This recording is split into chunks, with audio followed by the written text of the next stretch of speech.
All right, can you guys hear me on YouTube? Gap fill, maybe. If it gets there, we'll see.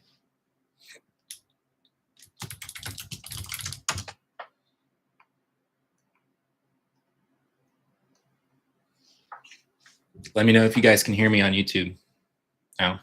I restarted the live. I'm seeing the audio things kind of move around, so I'm assuming that it is doing something it wasn't doing before. YouTube channel, it's Matt Owen Trades. I'll share the link again in case the link changed.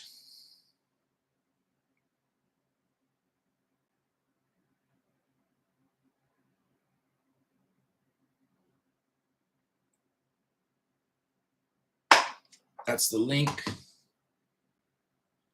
for the live stream on YouTube. Good audio now, sweet. Awesome. So just, I don't know, for some reason my mic wasn't working the first time. It's working now. All right, cool. So I'll just jump into it now. Like I was saying, I'm going to go through any questions you guys have. I just did answered as many as I could over the weekend of Ask Me Anything. So I did a ton of questions on there. But if you guys have any other questions that weren't asked during that time, then I'll go over it now. And then I'm going to start going through kind of my analysis to start the week. Share my Bookmap Pro settings, DOM Pro settings. Yep, Joe, I'll throw that up there.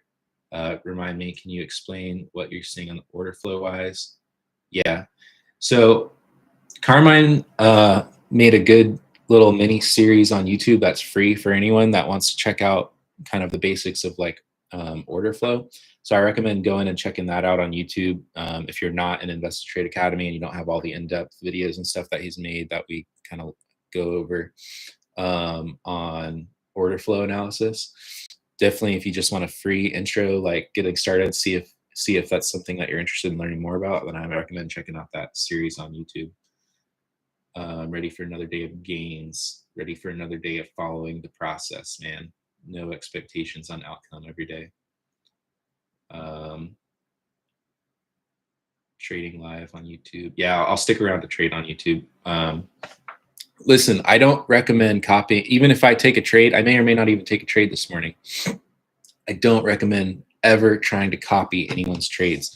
There's a delay in information between me sharing and you guys receiving, and then also the way you manage. Even if you took the exact same trade as me, the way you manage it and the way I manage it are going to be different. So your results are going to be different. There's no way for you to have the same results as me trying to copy my trades. It's just, and not just me, anyone. Especially maybe more for like swing trading, like long-term positions. But for scalping, how fast I execute in and out throughout the day, it's going to be very hard to just copy trades for the sake of it. Now, that being said, you can definitely watch and learn, and that's an excellent way to start learning, especially if you want to accelerate the learning curve, is learn from someone that's actually doing it already. All right, any other questions anybody wants to go over? Check the YouTube chat, nothing on there.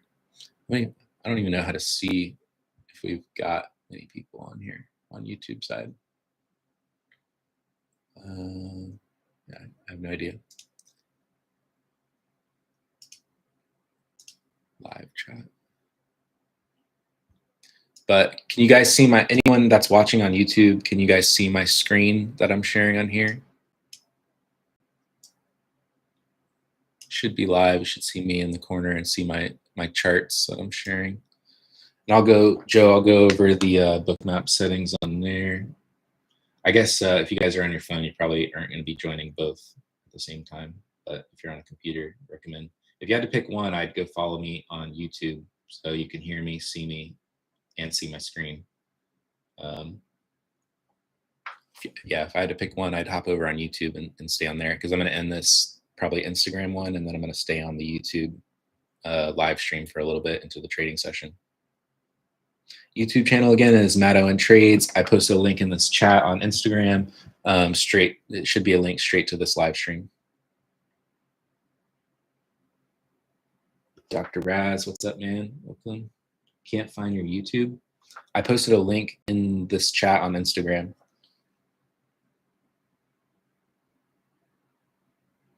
But it's just Matt Owen Trades, the same as this Instagram.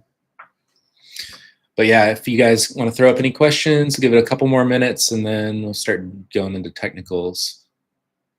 Yes, can see everything good. Cool, cool, cool. Sweet. The link is not clickable here. Well, Matt Owen Trades on YouTube. How else can I do it? I'll put it for future reference. I'll put a link in my bio on Instagram for YouTube because I'm going to start doing this more on YouTube, just because it's easier to share my screen and everything. It's better for streaming, live streaming. What's up, guys? So more people are joining, but answering questions right now.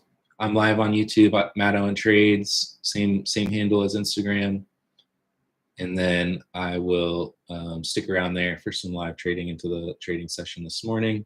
Going over questions right now. In a couple minutes, I'm going to start going over my pre-market analysis and game plan for the day.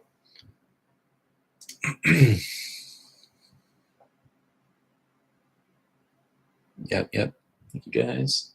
And by request, I'll go over my DOM settings and Bookmap settings Joe has asked, and I will go over that really quick in this live on YouTube so I can share my screen.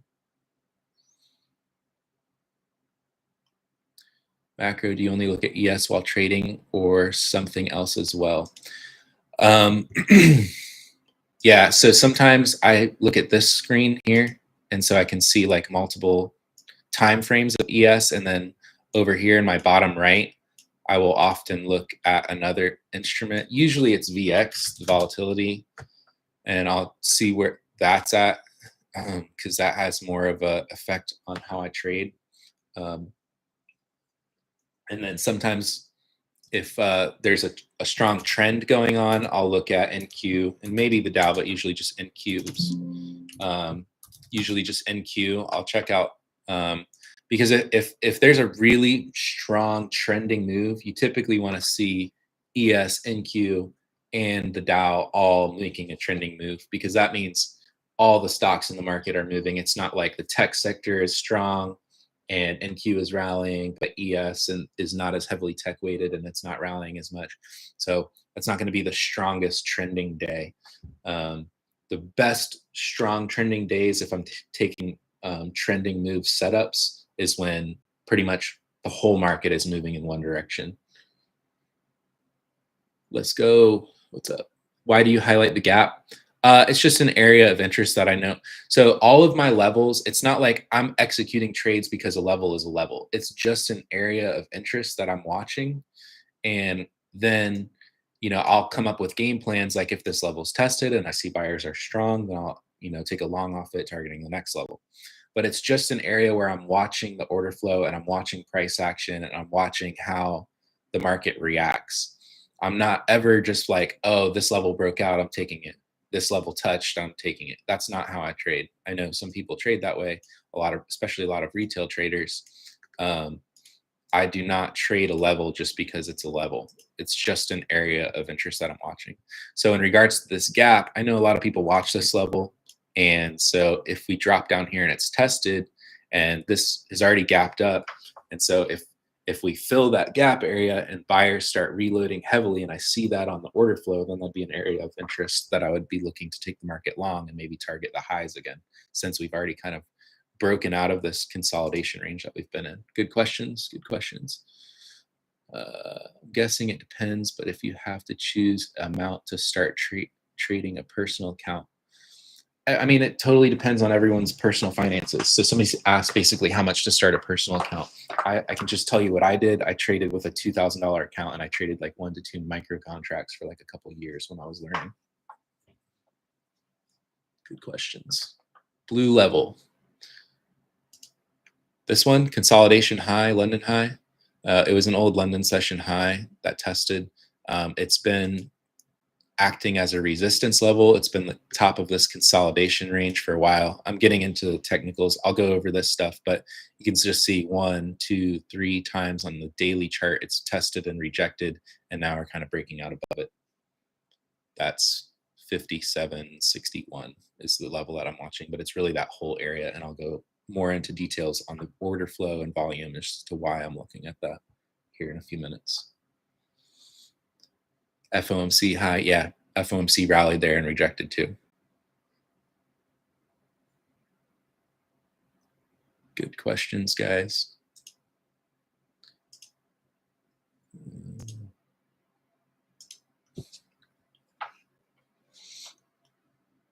In school watching you.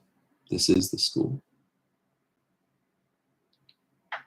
Good trading day. Yeah, hopefully. Good trading day is just a day that you follow your rules, you follow your process. The outcome is random in the short term. Good trading day is just a day where you followed your system and rules. Doesn't matter if it's a loss or a win. If it's a loss, you learn from it. If it's a win, cool. You learn from that, and you don't expect anything. If you go into trading days expecting, oh, this is going to be good, and you define good as making money, that's just not, in the short term, that's just not how trading works. One thing that drives me nuts that I see all the time people talk about online, especially on social media around trading, is like, oh, if you just make $500 a day times 260 trading days a year, 250 trading days a year, that's however X much money. That's not how trading works. Trading is just a probabilities game. You win and you lose. If you have the mindset of every day I'm trying to make $500, you're setting yourself up for failure, because that's not how it was. You can maybe average $500 based on your win percentage and your R multiple and stuff like that, but have the expectation that you're going to have losing days and you're going to have winning days. And profitable trading is just the split difference between your average losing and your average winning. How do you determine bad price action and move on? If volume is super low and it's very choppy and just levels aren't getting respected, the tape is thin, that sort of thing. Or on the contrast, if it's extremely high volatility, like FOMC news or NFP news or something like that, and it's just super sporadic all over the place. Again, it's like the opposite extreme. So I guess either one of the extremes, where the volume's super low, super choppy, or if it's super extremely high and sporadic, both of those extremes I tend to trade less good in, because levels don't get respected, things that I normally see. I'm all about just like what is 90% of the time the stuff that I'm going to trade and execute well. And I'll just avoid the 10% of the time where there's that extreme highs and extreme lows of what's going on in the market, because I can't repeat that every day. So I don't have a trading system around that. What's the 5,800 level? It's the 5,800 level. It is just a whole number. Any kind of psychological numbers, like a whole number, like a big whole number, tends to get a lot of reaction around, because people like to place orders around big whole numbers. 5,800. And it's also, you can see on this drop, market kind of consolidated here. We attempted to rally, and then we dropped from there after breaking under 5,800. Market sold off another almost 200 points after breaking down under that. So we consolidated here for like 1, 2. On this third day, we broke under 5,800 and it dropped 200 points. Now we're retesting that. So, and it's a big whole number, 5,800. So it's kind of a drop, base, drop. And this is kind of another basing area combined with a whole number. So it's an area I'm watching. What was your limit order in terms of dollar wise? And also wanted to ask, do you first paper money or right away actual money? The only time I personally recommend trading like a paper demo account is when you're literally learning the fundamentals of executing your trades on your broker and things like that. Once you are trying to develop a system and you're familiar with your broker, you know how to place orders, you know how to place stops, you know all that kind of stuff, I always recommend trading with a very, like, one micro contract, the smallest amount, because just from an emotional standpoint, from a psychological standpoint, when you're trading with real money, you treat it different, and there's just no way around that. So it's better to learn from the get-go, like how to handle yourself and how to execute and how to trade with real money, even if it's just a tiny, tiny amount. But that being said, never, ever, ever put money in a trading account that you can't afford to lose. So, and that goes back to another thing. If you're in a place where you really need money, it's going to be hard to trade, and it's going to be hard to learn how to trade.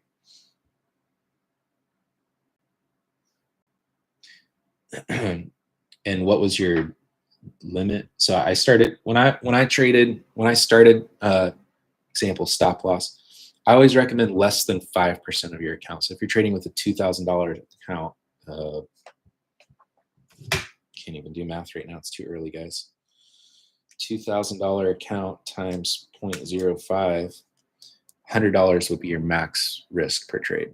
But I would recommend starting way smaller than that. If you're just brand new to trading, I'll trade with one micro contract. That's $5 a point. So you can easily look for setups risking 5 or 6 points. So $30 per, $20 to $30 risk per trade. But again, don't over trade. Limit yourself on a daily basis too. Don't take $30 loss 10 times in a day. That's not going to get you anywhere. I would have like a max limit loss. So like maybe you risk like $20 per trade, and your max risk on the day is $60 while you're learning. And then once you've hit that, then maybe go into demo or something like that, or whatever. But I always recommend the feedback loop of learning to trade with real money is different than demo. Do you avoid some days and trade based on the news? I never trade based on the news. I'll watch the areas that develop based on the news. And yeah, I definitely avoid some days. I didn't trade last Thursday or last Wednesday, whatever FOMC rate decision news was. I didn't trade that day at all. I looked at the market in the morning, and then I went and played golf because it just wasn't.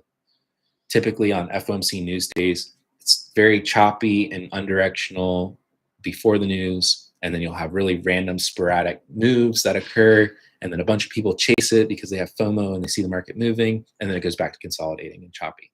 And then the news comes out and you have this crazy move up and down that happens that's completely untradeable if you have a systematic edge and you're not gambling.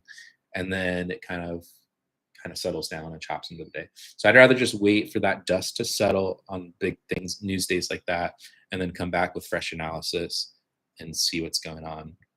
That's the best approach in my opinion, at least for me. How long on average you are in losing trade versus winning trades? Usually, so the way I trade and scalp, I'm usually right away, or I'm wrong right away. Usually, if I'm wrong on a trade, I'll be wrong in like less than 5 minutes because I'm getting in at such a tight area. Like usually I'm trading reversals on failed breakdowns, failed breakouts, etc., or in pullbacks trying to get into the move. So usually the technical areas that I enter, I'm either right away or wrong right away.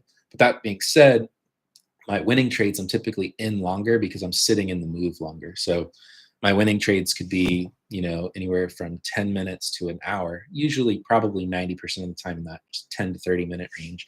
And my losing trades are typically like a minute to or less than 5 minutes because I'm just wrong or I mistimed it. If I mistimed it, I may see some things I don't like. I get out for break even and I wait a couple minutes later and then I get in and I see something I like. How do you use the DOM in your trading? This is a good time to go over this since we're talking about it. I'll throw it up on YouTube. Somebody has asked about my DOM settings. So I'm going to throw it up here. Just do this the way that I would normally do my Bookmap screen. So I'm going to put this over here. Throw Bookmap over here. So this is how I look at my Bookmap screen if you guys are checking this out on YouTube. And so here's my DOM settings. You can take a screenshot of this if you want. Joe asked if he's still in here on YouTube. I'm throwing it up on here right now. But and if you don't get this, message me after the trading day today, and I'll send it to you. But these are how I have my columns set up. The main thing that I really look at is volume profile delta. So like on the day, I'm looking at like really anomalies. And then the volume profile sell, volume profile buy. So if I see an area of illiquidity develop on a move, I may look for a pullback into that or something. But these columns right here are what I really look at. There's also the session volume profile on the whole session here. I don't always look at that very much. I can look at that on my footprint chart or my Sierra chart platform. I look at that sometimes on there.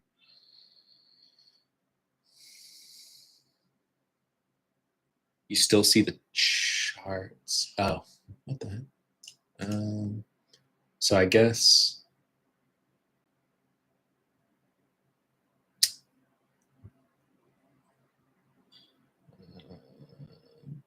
so YouTube is not sharing that screen. It's only sharing the app.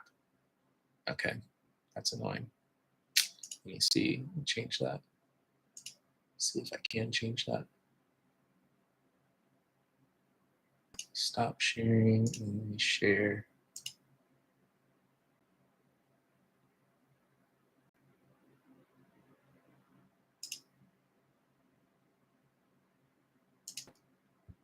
So here's what I'm talking about. All right, so I'll just go over that again really quick. So these columns right here, the volume profile delta, which is the delta by price. I like to look at any anomalies that pop up here, like if we break under a key level, for example, and I see a ton of selling pop up, but the market doesn't move down, that would be, to me, an indicator that there's a large passive buyer there absorbing. And then I also look at the volume profile sells and buys to see, like, if we make a top and there's very low volume transacted up there and then start to break down.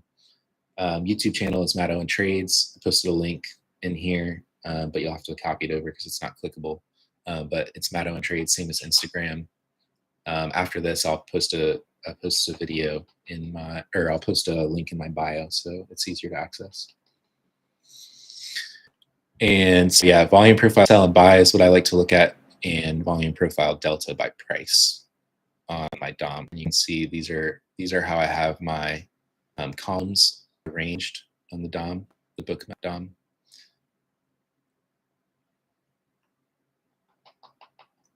And let's see. Since I'm in here, I'll just show my Bookmap settings really quick. Stop sharing this.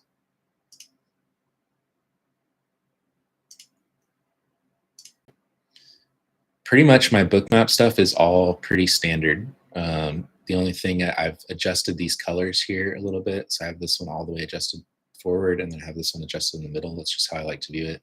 I really don't look at any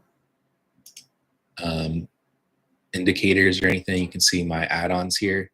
The multi-book, it just kind of shows me this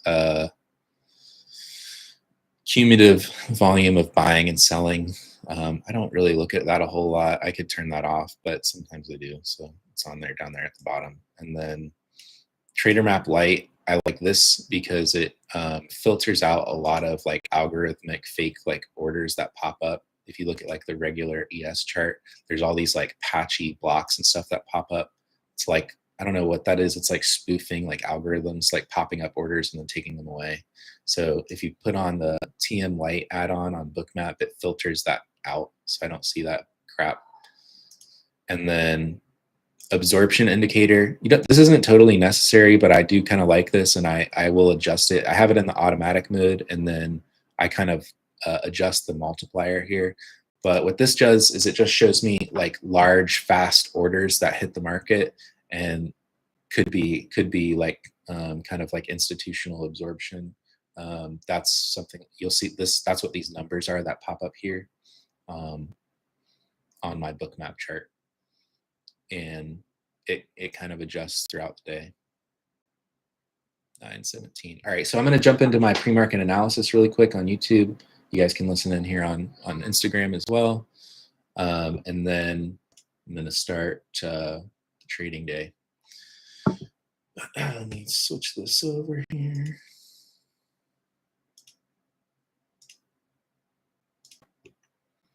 Give me a second while I fix my Bookmap back to my other screen.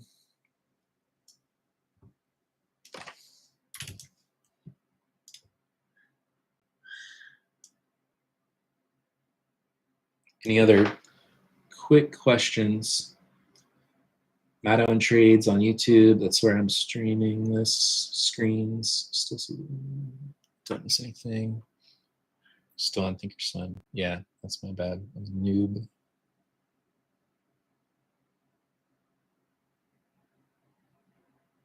Okay. All right, so I'm just going to start running through my technical analysis that I've kind of gone over. The first thing I do every day, I'll just kind of run you guys through it a little bit since we're doing this. The first thing I do every day is pull up an economic calendar and pull up blank charts at the higher time frames. And I just kind of look at what news we have today, and then what news we have for the week. Like today, for example, and I'm really only looking at high impact things. We have services PMI and manufacturing PMI, inflation news coming out, and that's a high impact news in 27 minutes. So 9:45 a.m. Eastern time. We have that news coming out. So I need to be aware of that. I don't want to be in any trades at that time. I may, if a setup presents itself, I may get in it quick before that, but I'll try to be out unless I'm significantly in profit and I've already scaled out and I'm leaving runners with break even stop or something like that. And that's pretty much the only time I'd hold that, but I don't recommend doing that. And I try not to do that ever. So I may be in and out of a trade if something really good presents itself in the morning, but I'm going to be aware of 9:45 this morning. We have some higher impact news coming up. So going over my technical analysis, you can see I kind of like to go just at blank charts and go up to the higher time frames. So looking at the weekly chart, we've kind of dropped and based into this other area from September, which has been a major swing low. You can see we dipped, held. This was kind of the last like major area of consolidation. This stuff at the all-time high, we'll see when we get there if we retest it, if sellers want to reload. But this was kind of like the last higher time frame significant area of pullback. So we've kind of pulled back into there, and you can see we have started to bounce. So I look at the market from a supply and demand point of view. So I'm looking for areas of interest of where are buyers, where are sellers. And here buyers showed they were here, they proved stronger, and we rallied to all-time highs, and they're once again showing that buyers are strong here. So we'll see. They may not be strong for long, but for now they're holding this area, and we'll watch that. So that's the weekly chart here. You can see, and then we'll drop down into the daily chart, what I'm watching here. So on the daily chart, we really spent like the last 7 or 8 days just in kind of this large consolidation range. And this is that area pretty much of just all wicks up here and then all wicks down here. So we really spent a good week or two just consolidating. And we've tested the high several times, and we really didn't test the low again for a while. So we've been kind of uptrending within the consolidation.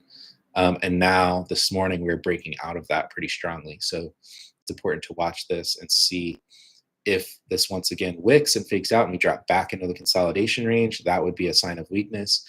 Or if we come back and we test these buyers and they hold and we continue to see large buying, then that's going to be something that I'm looking to take long. How do you avoid being trapped on the wrong side? Sometimes that happens. That's why you have a stop loss. But I try to avoid it by doing exactly what I'm doing now, just kind of not having any bias, just looking at the market blank and seeing what's going on, where is the market moving. And I'm trying to get with where the market is moving on the higher time frame, and on the lower time frames, trying to find where traders are getting trapped. And I'm trying to buy where other people's stop losses are, where they're getting trapped on the shorter time frames to get along with the moves on the higher time frames, if that makes sense.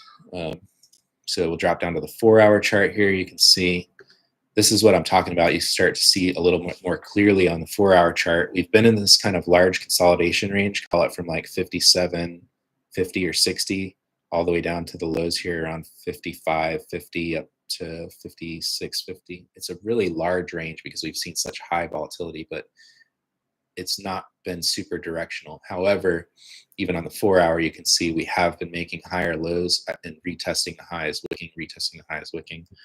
And so when we repeatedly test the highs of a consolidation range and then we make higher lows on the pullbacks off that, that's to me a sign of strength. And then obviously that's validated this morning. We've broken out kind of to the upside on that consolidation. So dropping into the hourly time frame. If you're just joining on Instagram, I'm live on YouTube as well. It's Matt Owen Trades, and I'm going over my analysis on there. You can listen here. I'll call out the levels, but if you want to see my screen and stuff like that, it's on YouTube on Matt Owen Trades. I'm live on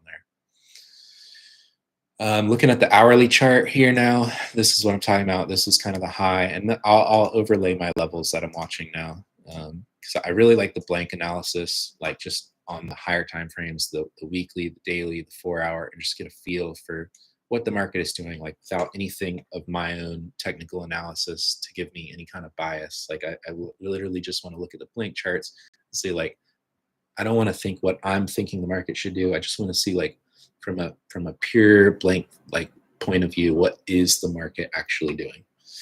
And then I'll start trying to look at how I can formulate my ideas to get along with that. So this is that that we were talking about, that high of that consolidation range that I'm watching here around 57.61. And I'm probably, if you look at a volume profile, there's kind of that area that broke out above that, from 57.57 all the way up to like 57.64. So like that 57.61 level plus or minus like 5 points is where I'm looking at for a pullback. That's probably my first game plan today, is to look for pullbacks to long as buyers continue. There's no reason for me to fight this. Like, we've been kind of uptrending within the consolidation range, and now we're kind of breaking out of the high of the consolidation range. There's not really any good levels of resistance that I can spot. Like, we just kind of traded down. And then the first area, like I called out earlier, if you're on earlier, is 5,800. So I'm not going to look to short that level because the market is already proving that it's wanting to move higher. So I'm going to look to use that level as a target for longs. If I can find an area to get long on a pullback, then I'll look to target that level.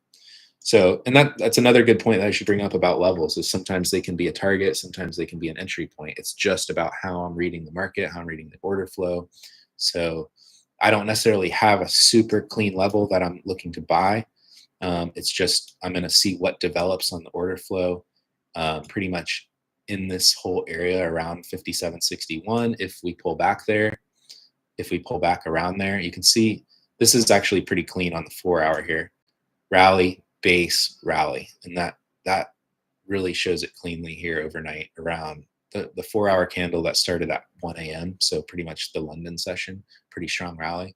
If we pull back into there, that's an area of interest for me, especially because we gapped up, we rallied, we based, sellers had no strength at all and continue to just rally. So that's a really nice rally structure. If we pull back here, look for trap participants on the lower time frame to take it long. And if I took it long down here, I'd probably first be looking to target just like the pre-market highs, and then if we break out strongly above that, maybe the 5,800 level. All right, so where were we? We're on the hourly, and same thing here. You can see on the hourly, same pretty clean view as well. We kind of consolidated, we gapped up, consolidated right here at this range that I was talking about, which is kind of the top of that consolidation range, and then we broke out pretty strongly. And when I say strongly, I just mean, like, look at the candles. It opened right here at the low, and it closed all the way at the high with pretty much no wick. So to me, just from a pure candlestick chart, without even needing to see the order flow, buyers were just crushing sellers. Sellers had no strength there. We closed at the high. They tried a little bit here. There's a little bit of a wick here, which was right at prior day highs, and then just boom, another surge that closed near the high. A little bit of a base here, which really held that within that entire candle. So again, that just tells me, like, maybe sellers are taking, or buyers are taking some profit here, and then more buyers are stepping in. We're continuing to make higher highs and higher lows. So again, I'm trying to get along with that momentum. We've broken out of that consolidation range. So my first game plan today is just to look for pullbacks to long at those key areas. See if I missed anything. If it gets above 5,800, would you look for it to hold then? Yeah, I could. It depends on how much momentum there is. You could look for a breakout above 5,800 and pull back into it. To me, though, I would probably be less likely to take that setup just because this move is already kind of starting to get extended. And so so you have to understand like the indices are a market that often returns to the mean. Like buyers buy it up and sellers sell it back down. It goes up and down. So when you start to see a move that gets too far stretched out away from, I guess you could look at VWAP. I don't really look at VWAP, but if you look at anytime the market gets too far extended in one direction, I get very hesitant to continue to buy that up unless I see a good pullback to a good key level, just because the risk to reward ratio becomes less favorable. Especially when I know, like, more often than not, large impulsive moves that go in one direction tend to revert back at least to the 50% to the mean, to the median area. So if we got back above, to answer your question in the chat on YouTube, would I long above 5,800? Maybe, if we broke out above it strong and pulled back into it, but that's not my preferred setup today because we've already rallied all day Friday. We gapped up Sunday night. We're rallying again without probably any pullbacks, and 5,800 is a level that sellers could try to reload on. So I'd rather see a pullback from there first and use that as a target. And I also don't really want to short that level either because the market is strongly moving up. I don't want to be a first seller trying to fight that. So to me, the best quality setup is to get with the momentum, find a pullback that traps sellers on the lower time frame. We're about to open. It's 9:30. So I'm going to drop here from Instagram. I'll stay on YouTube here. That's pretty much my game plan. Like I've showed you, I don't typically like to trade in the first couple minutes, especially on Monday. I like to be patient and let this develop. We still have the whole week ahead. I'm not looking to just rush into, there's the opening bell. I'm not looking to just rush into trades right off the bat on Monday morning, start out the day with some heavy losses that way. So just be patient, let the market come to you, let your levels develop, and follow your trading system. All right. See you guys later on Instagram. I'll stay on YouTube.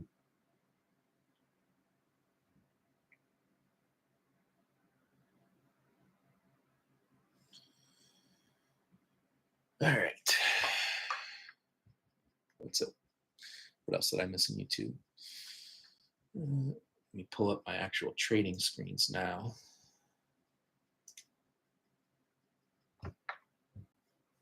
For my footprint chart, I execute my trade on footprint chart. So yeah, if we get a nice pullback, probably I would say under 57.70.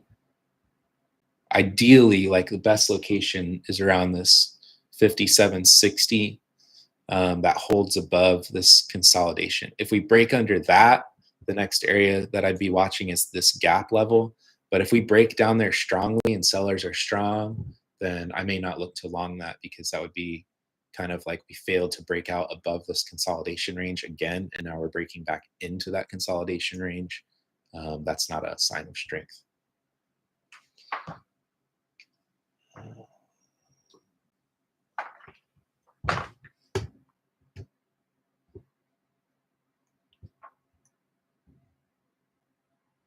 Would you ever short targeting around 57.60? You could. I think I kind of answered that as well. It wouldn't fit the context. Like you could do that, but it's just not a higher probability setup to me because we've been in this consolidation range. We've been kind of making higher lows, and now we're kind of breaking out above the consolidation range. So you'd be kind of going against higher time frame and lower time frame momentum to try to catch a short target 57.60. Although, that is a level that could react and the market could drop back there. But I'd rather wait and just be patient and see if that level reacts as an area to get long, just given all of the context that we have right now. Would you expect a sell-off after such a pre-market run? Yeah, I mean, wouldn't say I necessarily expect a big continuation sell-off, but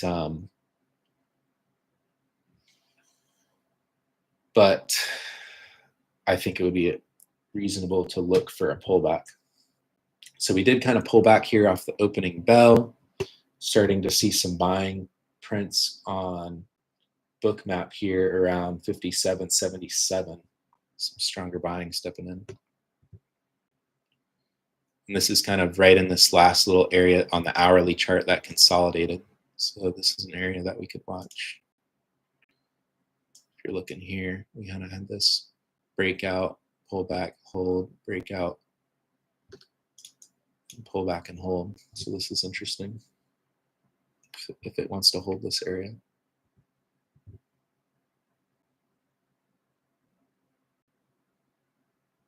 I was talking too much and I wasn't watching that.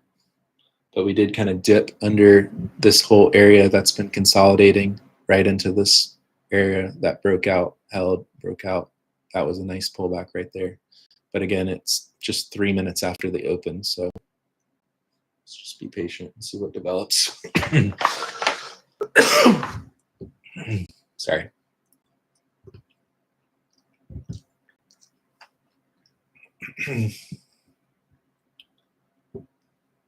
Can't really see. So let me ask you guys, would you guys rather me leave it on my chart here, or would you rather see like Bookmap?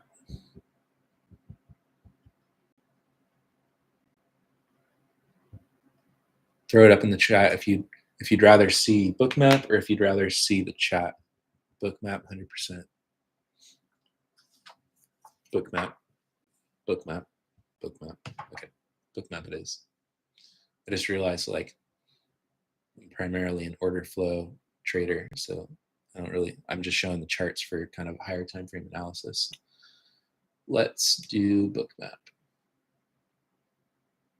Sierra, that's an option. No, not really, because I'm on my trading screen there. That's where I execute my trades, and I can't really hide my account information, account numbers and stuff. And I trade a live account, not a prop account or a demo account. I don't really want to publicly share my first account numbers.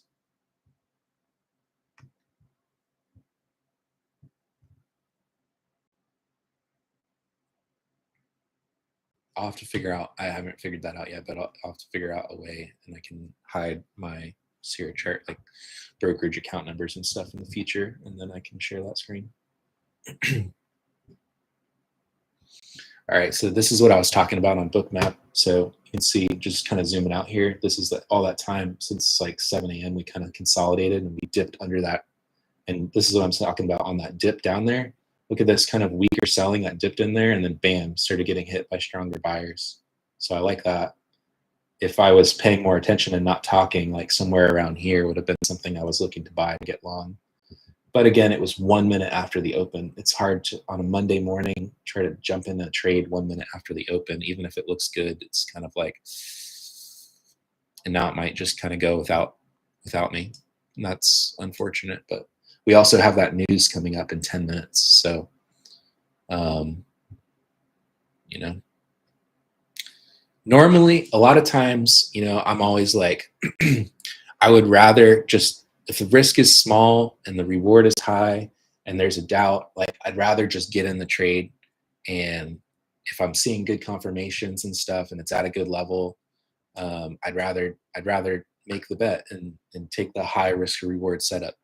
But on a Monday morning, like 1 minute after the open, I'd rather be a little bit patient. And we got news coming up in just a few minutes. I'd rather err on the side of caution initially, and not take a super impulsive fast trade 1 minute after the open on a Monday morning. That's just me though. Could have worked though. It's up 10 points now. It would have been an entry, like, so this is exactly how I like to trade. You dropped right into that key area and we see this large buying and boom, pull back with weaker selling. That's a great entry right there. Anywhere from here to here looks like a great entry. So even if you got in here, when you start to see this large buy coming in at 7.9 and you have a top loss under 7.7, that's a 2-point risk, and we're up 10 points now. You know, you make 10 points off 2-point risks and you can make a very good living just doing that. I missed that because I was talking, but it was right into these buyers right here on that we see on the chart around 6 a.m. And now you could have just targeted the pre-market highs right here that we're hitting.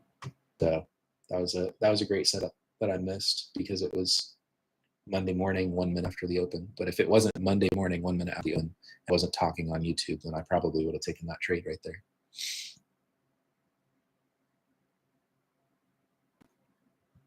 Really nice buying after that. Damn. But that's a perfect example of like, see this area here, liquidity sweep under that pre-market consolidation right into the strong buyers, and then we saw that weak selling and strong buying start to step in. That's everything kind of coming together there for a nice setup.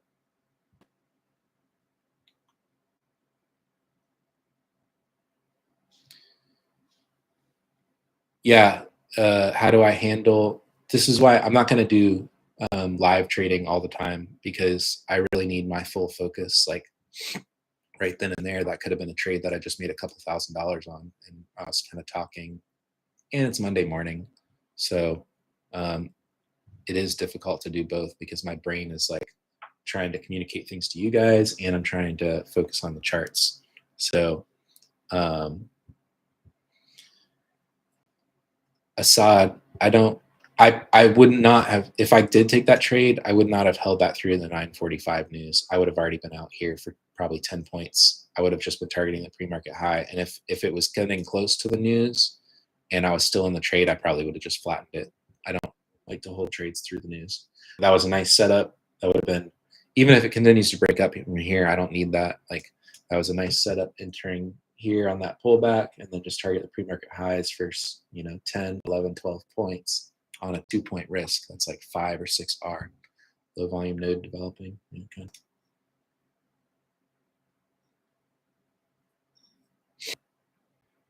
We missed it. It's all good. It's right there. And now the market is continuing to rally. It's just kind of going straight up. See what develops with this news. If that's all the pullback that we get and this thing just stays strong and keeps rallying, then I may be willing to take longs further up here on a pullback, especially if we still have a valid target like 5,800. What would be the next thing that I target above 5,800? Let's see. Looking at the candle chart here now. I guess the next thing above 5,800 that I would probably target is like around 5,820, 5,820 to 25 range. Actually, all the way up to 5,840. Everything from like, because that's that, we're kind of breaking above that level now. And if we get above 5,800, we could target the highs from that day, which is back on 3.7. So target the closing price up to the highs of that day. So the closing price anywhere from 5,820 to 5,840. So if this stays really strong and we break out above like 5,800, like somebody said in the pre-market, or in my pre-market analysis that I was doing, could be a break and retest setup above 5,800 and just target that 5,820 to 5,840 area.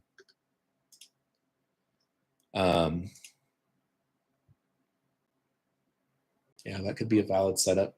But we got news in 4 minutes now, so we're just going to chill. I'll probably stay on here for 15 or so minutes after the news, so like around 10. See what develops.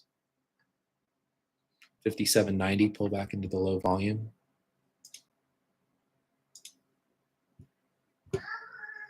Yeah, that's a valid. And that would also kind of align with the pre-market high area before the 9:30 bell. That would be a nice setup, actually. Especially if the 5,800 target is still valid. If we don't break out above 5,800 yet and we pull back and hold strongly around that 57.90 area, which is like right here. So you're going to have these highs here, this kind of consolidation level. So if we don't break out above 5,800, we pull back. It's just hard to predict what's going to happen with the news, but I'm not going to trade the news here. I'm just going to let it develop. But if we do stick around this area and pull back and buyers are still strong, then that could set up for something for a long there. Nvidia down. Yeah, I don't really look at individual names.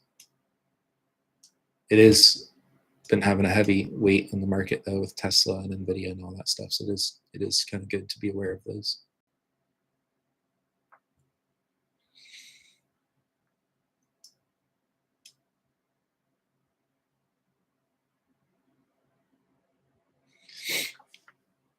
So I was kind of first looking to see a bit more pullback back down towards that 5760 level. We pulled back like a couple points and into that kind of pre-market consolidation around 5 or 6 a.m. and then kept rallying. So just going to keep squeezing higher. And if that happens, then it's important to identify. I do have setups for that. Like if it's just a really high trending day and every little dip gets squeezed, then I have setups that I'll look for if that's what develops. So that's kind of why it's important, like every day, to you have a game plan going into the day. And so you have an initial game plan, but you're not completely fixed on that. You kind of let the market develop and see what happens.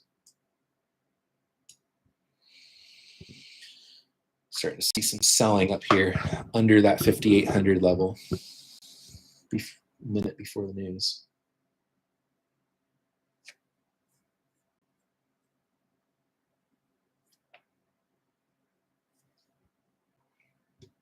Just going to watch this and focus and see what develops.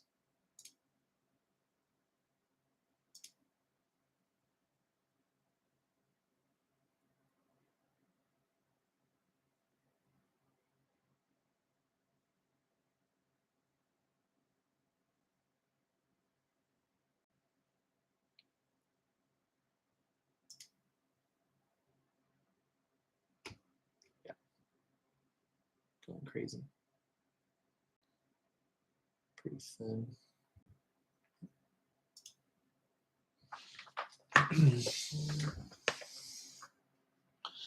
So if you notice here on Bookmap, this is kind of what I do. I'm kind of adjusting my view depending on the volatility, depending on what I'm looking at. I would say the majority of the time I like to be around the 5 to 2 minute view range. I'm talking about this kind of spacing down here. But sometimes I'll kind of take a zoom out, and it kind of gives you some perspective to see like how things are developing. And then also you can, when you zoom out like this, you can really see like what kind of stands out from volume bubble size. Like obviously this 5784 to 5790, that kind of stands out more. So still kind of holding up here even after the news tried to sell a bit, but we're not really going anywhere. You can see kind of the smaller bubbles on these pullbacks, and it's still kind of holding. So could be getting ready to break out this 5,800 and go up towards that 5,820 to 5,840 range. Letting it develop. I'd like to see a nice little pullback, and I do like that 5790 area. That's kind of that low volume that market got bought up quick, and then all the way down to that level. Let's see, this could even just like break out here, but I'm not really going to chase it here because really this was actually kind of a nice entry right here, 5792. I guess the stop could be under 5790, 5789. Just going to wait and see.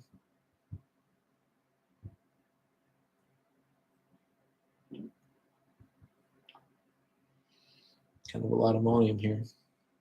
Trying to break this thing out. And I'm still not in it.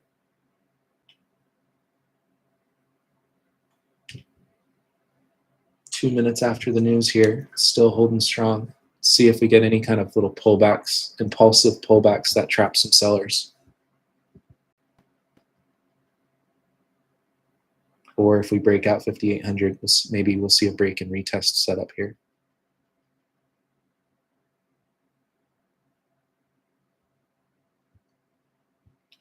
This would sometimes in certain contexts, this could look like absorption right here, and it could be. But just given the context, how we're holding higher lows, and then we're seeing a larger, look at this, larger and larger buying near the highs. You know, when I see the lower volume near the lows and increasing volume near the highs, that is a tell of to look for a breakout.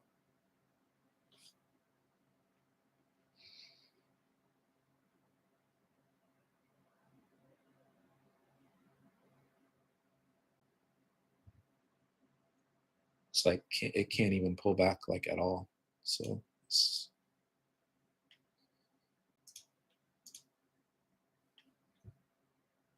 not even trying to pull back. You may take a smaller size stab here at a breakout if we just consolidate here and we hold above 97 to 95. On the footprint chart, I can see some trapped selling a little bit more clearly. It seems like everybody that's trying to sell right here is possibly going to get trapped. Maybe people are trying to sell this 5,800 level and it's just not happening. Let's see. It's not the greatest entry though, so I would probably be in reduced size.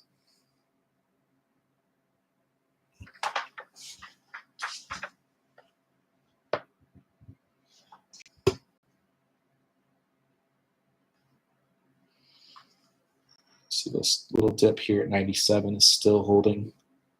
I don't know if I'd rather try to look at it now or try to look at it if we break above 5,800 and pull back. I guess that would be probably better quality, but then your risk reward might be worse, and you know, you might not get that pullback. It might just blast. But we are really holding here. I'm just worried, you know, we might see one of these where it pops up here and then pulls back down hard and stops everybody out that tried to buy that 5,800 breakout. That could be a setup in itself. Pop up here and then we break down, pull back sharply. If we get a sharp little pullback here that stops everybody that bought this 5,800 breakout on the first go, and then see the real breakout. That's something I see pretty often.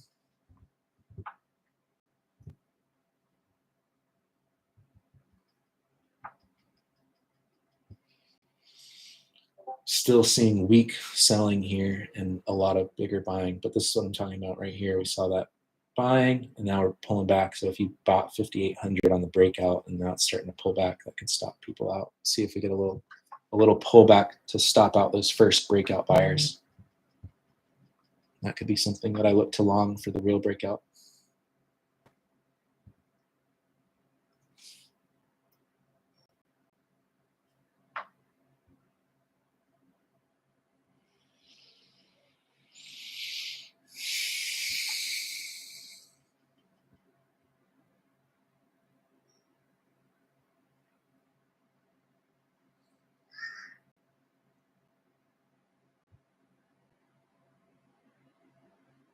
It's just kind of sitting here.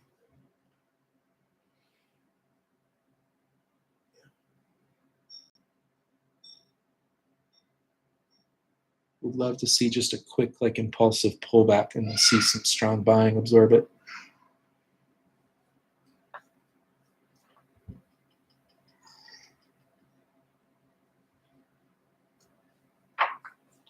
Like, this is kind of consolidating here. I'd love to see just a quick little pullback to around, you know, 95, 96. That doesn't break down this 90 level.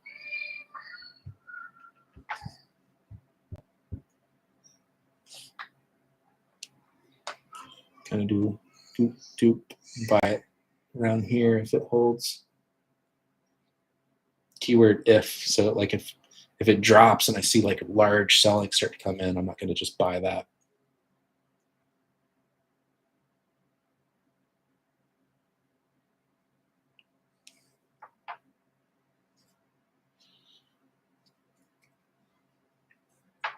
But it seems like sellers have no juice. It is just squeezing and squeezing.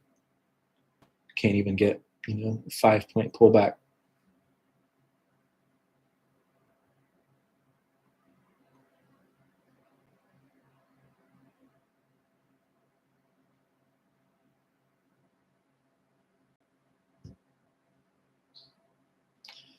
it's just hard to chase along without getting a nice little pullback entry. But at the same time, we're just making higher lows, squeezing higher, swing higher, and there's really not any kind of good resistance level up here. Like we very well could go all the way and at least test 5820, 5840 range. So it's just a matter of finding a good entry. Even if you have the right direction, but you're impatient on an entry, you could get stopped several times and then be done for the day, even when you were right on the direction that you were looking for. So this thing doesn't want to pull back. What is this, like 01 to 99.50, like a point?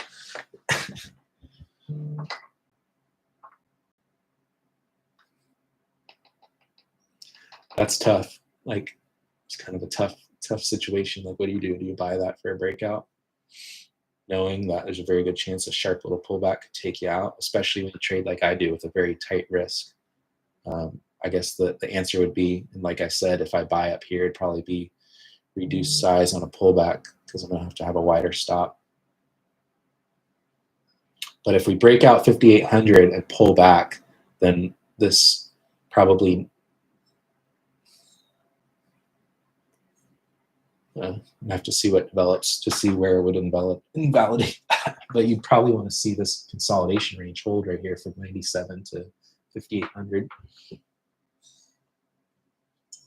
But really, the area that makes sense to invalidate would be probably around 97 if we broke out above 5,800 and held. You can also see that's kind of the area of lowest volume.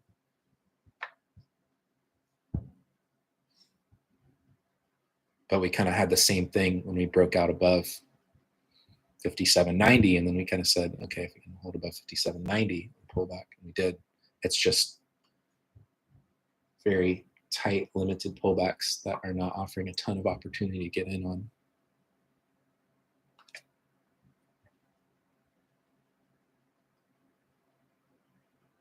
I'm not looking, can't we look for a short? I'm not looking for any shorts. There's too much strength. We're making higher highs, higher lows.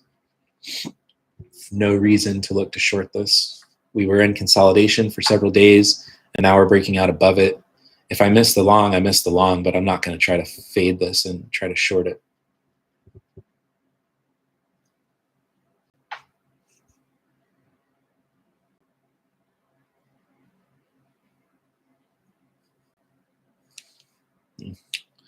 It's really pretty dead here. It's almost like buyers are afraid to buy it up at this level, but sellers are not strong either. So it's just kind of dead here. But this could build up to a quick, sharp breakout of 5,800. We're just kind of accumulating. Definitely looks like accumulating. But you can see how we're just kind of steadily pulling up here. I'd rather see when I see this type of action here, like somebody's accumulating maybe, but I'd rather see a quick little pullback that kind of stops everybody out. That is kind of a weaker buyer here.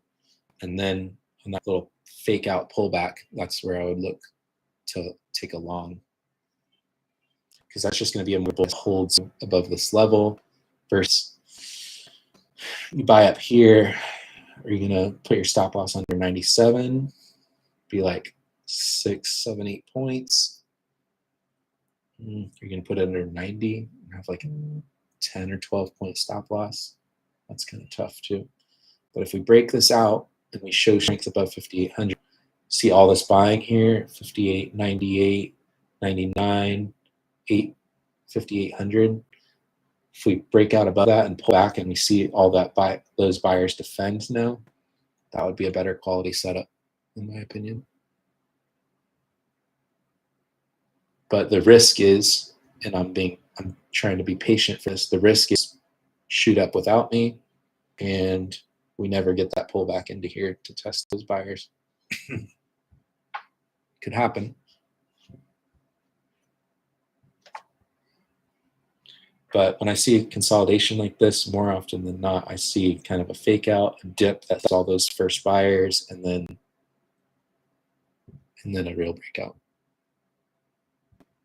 So I normally would see like boop, boop, and then this is where I'd look to buy it, and then it pops. Let's see the drawing. I can show you where I'm looking.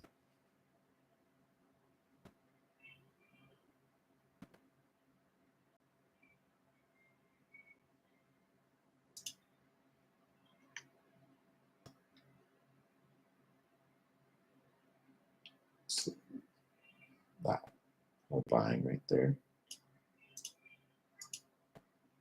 from like 5,800 to 5,897.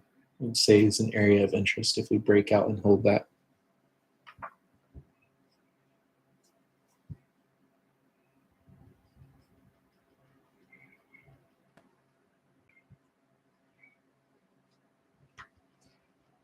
Look at that, touch the top of the box. 58.1.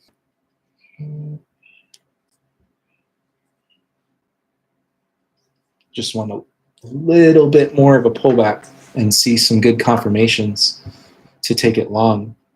I'm just not seeing it. Here's a little more pullback coming. You see a nice little lower volume pullback, and I see some strong buying step in. That'd be nice.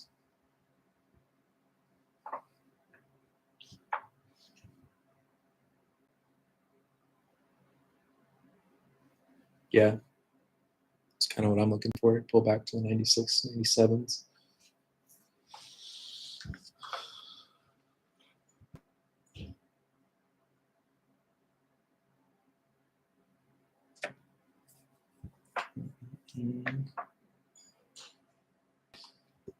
See, we got 36 people in here. You guys find this kind of information helpful, that I'm just kind of talking through my trading session levels and things like that?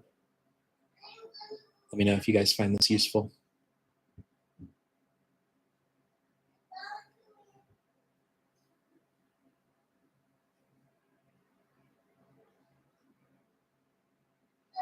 It's just not a ton of action right now. It's kind of thin.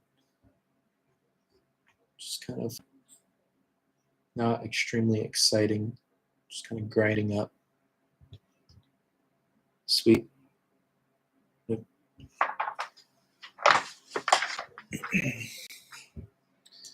It looks, I mean, extremely strong. Even just looking at the 15-minute on the candle chart, it's just like straight up.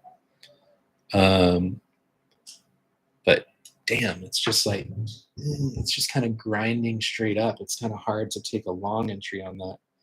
I'd rather see a sharp, like quick pullback that traps sellers and then real strong buyers step in. And then that's where I'm like, okay, volatility is increasing. We're trapping sellers. Here we go. There's not a super key level here other than just what we're kind of developing right now around this 5,800.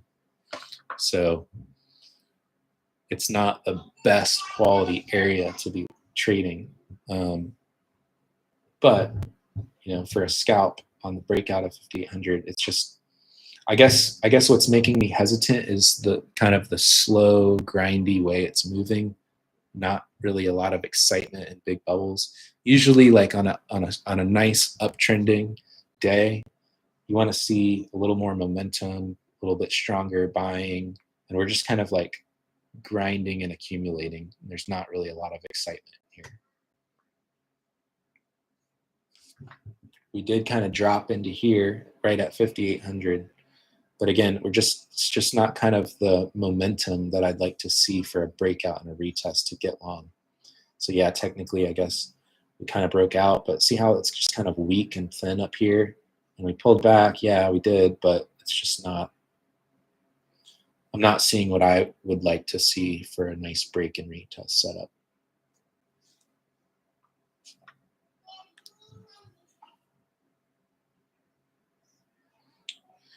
So that's where it comes in, just staying patient.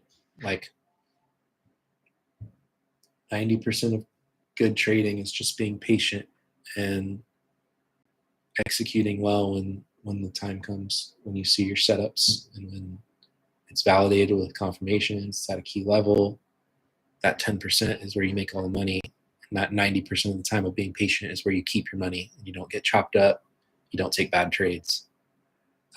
That's how you trade successfully, is you be patient, you protect your capital by not taking low quality trades, and you execute well when the A+ setup comes.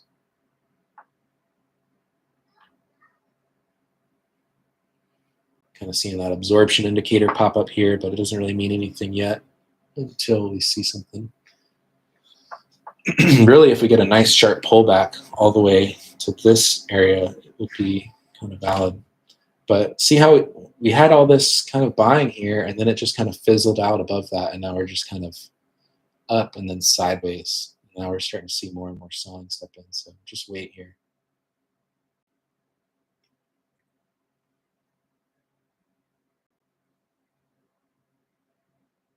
So there's that pullback into that level there, 57.99, kind of right in the middle of that box. Let's see what develops here.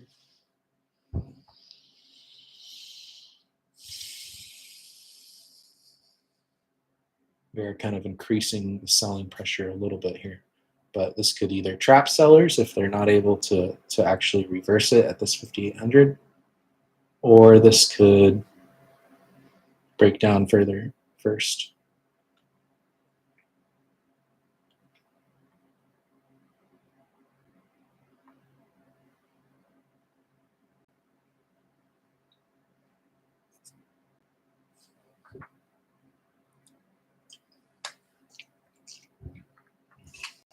Yeah.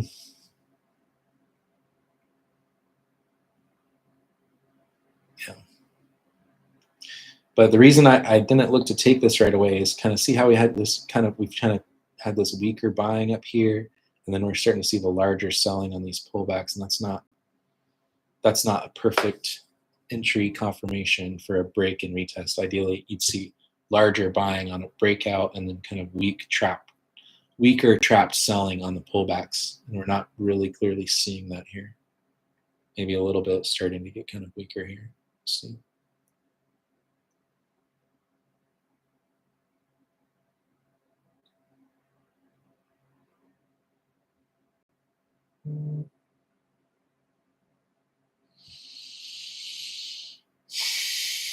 We're still holding this range though. Sellers are trying here. This is probably the most selling we've seen since the market opened. Yeah, obviously, look, just zooming out. You can clearly see there's been like almost no selling, and this is the first time selling has really tried. This is what I'm talking about. Sometimes when you zoom out, you can get some perspective. So we have that 5,800 level we're watching here. Sellers are trying here. You can see it start to build here, but it's not pulled back more than a couple points. So if we see a quick little dip where a lot of sellers start to chase that and they're like, oh yeah, this thing's going to break down, then that could set something up for a long opportunity.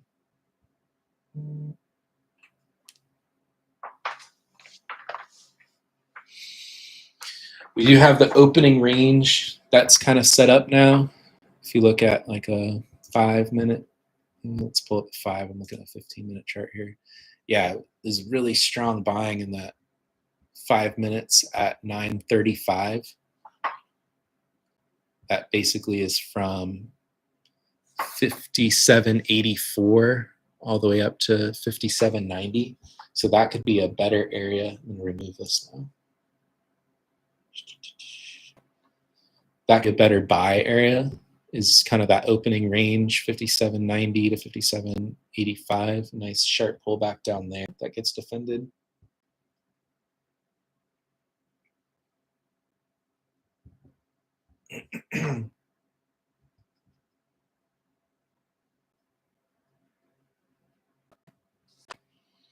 There's a nice 7. I mean, it's just really slow. It's trying to pull back, but it just can't do it. Let's see this, because that's the 97 level that we were kind of trying to watch. Just seeing all this selling, but it's just barely moving it down a couple points. Which tells me there could be some passive buy here. There's that area, 98 to 5,800. Yeah, Kind of sweeping through here. See, this is what I'm talking about. We had that level at 97, but I'm just not automatically buying it because we dropped to that level, because you can just kind of see how the selling pressure is kind of increasing here. It may bounce, but like to get the best quality setups, I like to see a lot of confluence, like a key level and good order flow confirmations where I see trapped sellers clearly. And right now, the buying has gotten weaker and the selling has gotten a little bit larger. So just wait.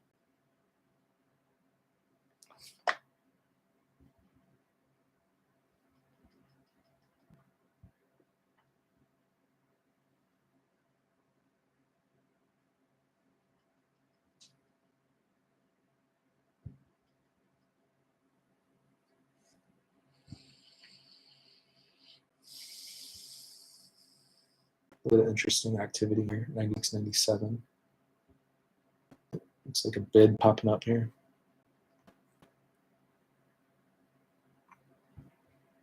Let's see what this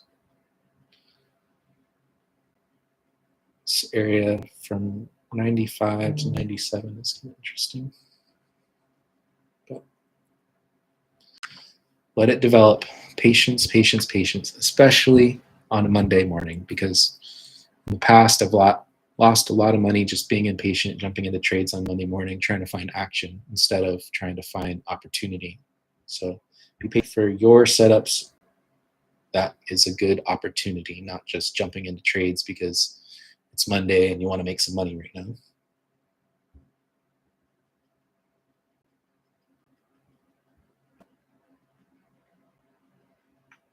So this is that little consolidation area that we had before we kind of moved higher, right here from 93 up.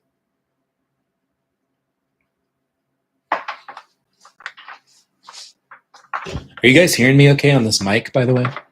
This is my first time using this mic.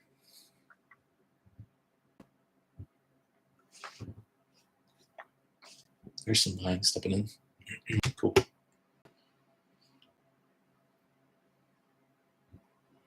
Yeah, like it's tough to be a seller here. Look at, I mean, it just slow, even with all these relatively larger sell bubbles from what we've seen so far this morning, it's just like slowly grinding and then kind of quickly popping. So it's like, you don't, it's not conditions that I want to be selling and be trying to fade it.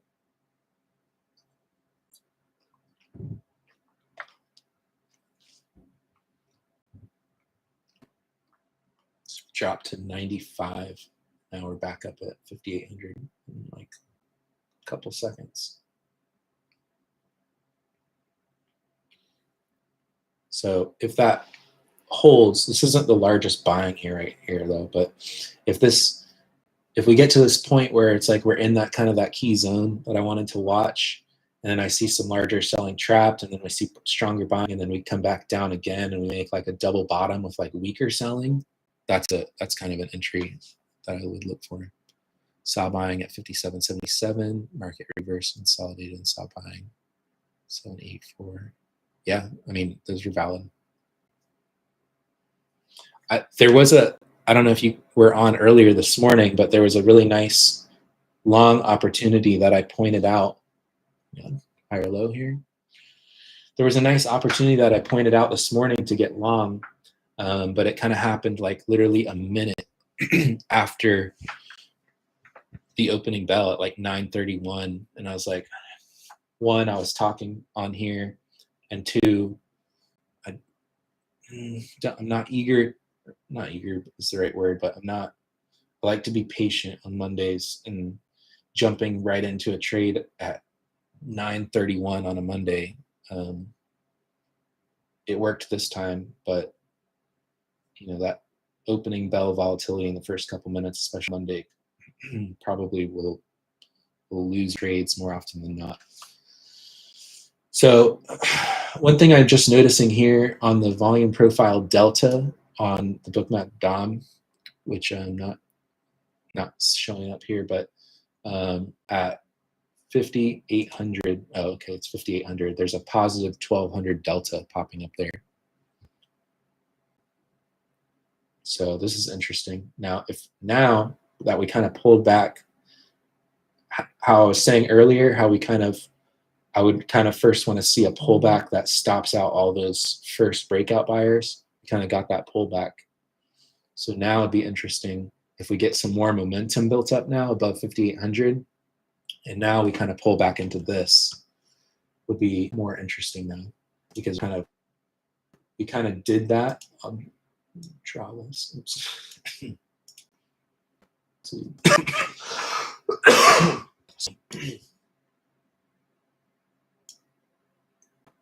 So now this box here. So this is where we had that last pullback. And now I was saying on this breakout, I don't really like to be the first buyer there, because a lot of times we do pull back and stop out early buyers. And that's exactly what happened here. Now you can see this looks like potentially a lot of trapped buyers or sellers. And that's right at that 97 level that we talked about. And then we got weaker dips below that, weaker dips below that. And now we're back above 5,800. So this area in this buy here, and now we're seeing pop up here. I could pull the order, but this would be interesting now. If we get another pullback here that holds above this area, if we get a pullback towards 5,800, 5,799, and it holds above this 97 level now, because we broke out 5,800, we pulled back and stopped out those first buyers. Now we're holding back above 5,800. That's starting to show more potential sign of strength. And looking at the 5-minute candle chart here, we had a really nice pop off that. So now, if we can get a little pullback above 5,800, that's more enticing, with a stop loss around 97, 96. If we can get it. Yeah, see, now we're building up some more momentum. This looks better. This looks better. Question is, are we going to get it? Are we going to get an entry pullback, or is it just going to freaking go?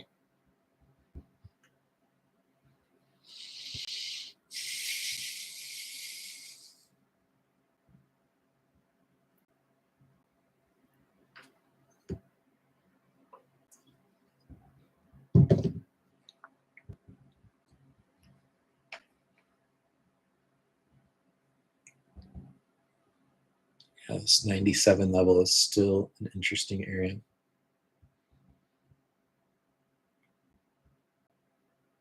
Combined with this buying here, and then possible trapped sellers here.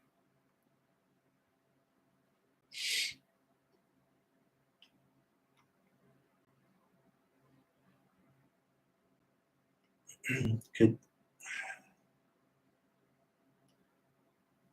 just so grindy, slow, especially compared to what we've seen the first half of this month. This is pretty slow. But now that NFP and FOMC are past, this could be kind of going back to the new norm, is seeing a little bit more reasonable, slower volatility on ES. And we had a period there, the first couple of weeks of this month, where the volatility was extremely high. Let's come on.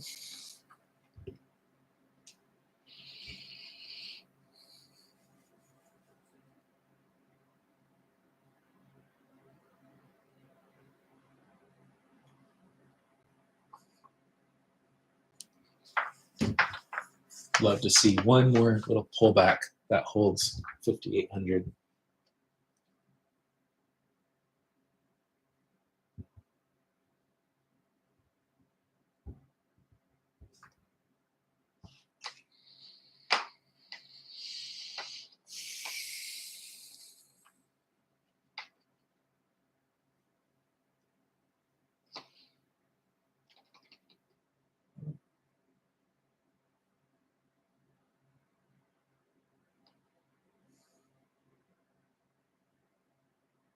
Kind of got my finger on the buy button here. If I see a nice pullback, that's an opportunity to buy.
Not a super exciting price action day for a live stream.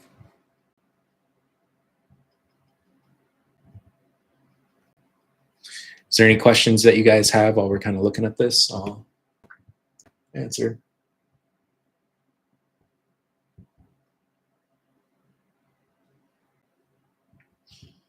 Just kind of speeding up. This little pullback held at 58.02.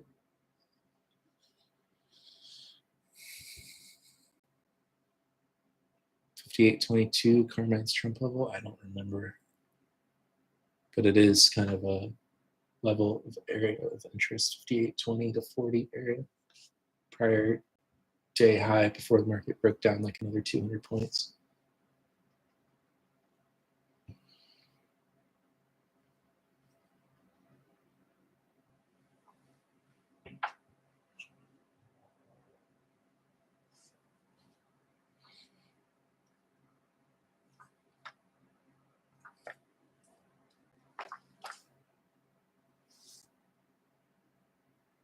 If it breaks 05, what's your next target?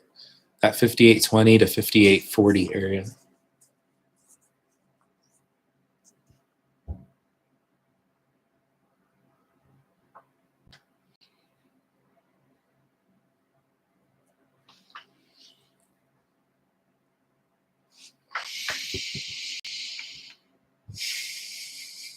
Almost the first hour in now, and I mean, not super exciting price action. It is just making higher lows, squeezing higher. That dip around 95 was a good opportunity. I just didn't, it was just kind of slow, and I didn't see anything super good in the moment to take it. This area here. There. Now we're kind of building some momentum and breaking out.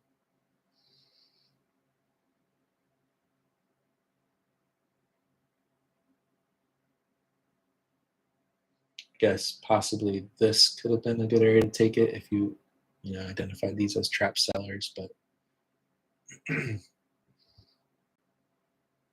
mean, the plans are working. It's just not seeing great stuff that makes me want to take it. You know what I mean? We held the level on the dip this morning and rallied. We dipped here, and now we're rallying. Just didn't see, it's just kind of slow and grinding and not really seeing good stuff that makes me want to trade it, even though we are moving up in the direction that I had planned to trade.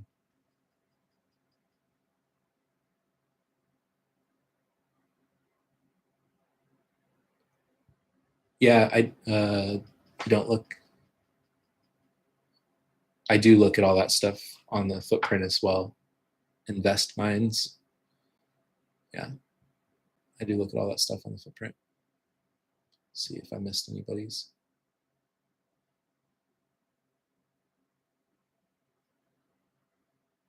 Comments or questions.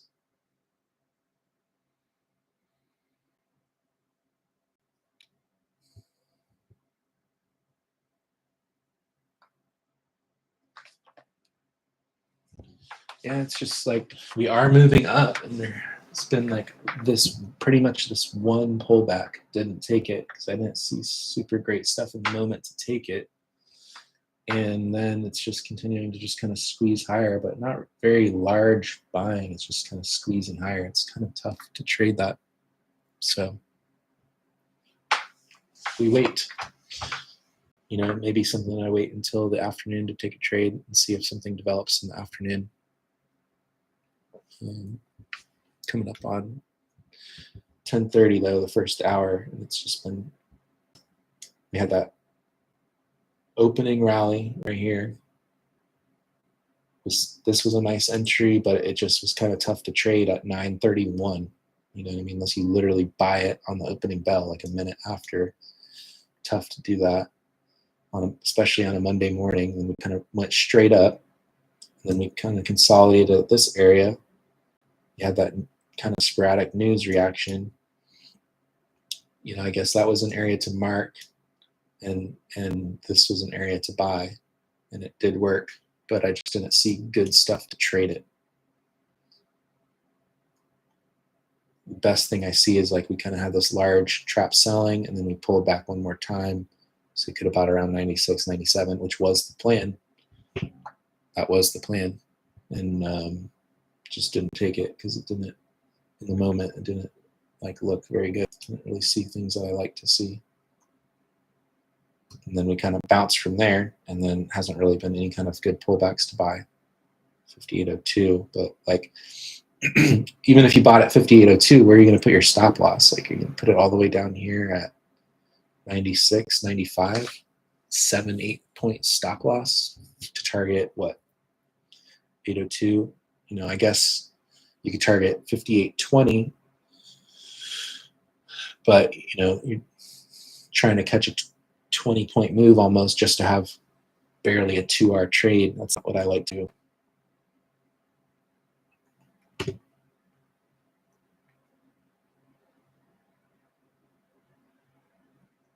How do I demonstrate trapped participants on the delta versus aggressive participants? So on the delta that pops up, that is, so like 1200 at 5800, that is aggressive buying. That's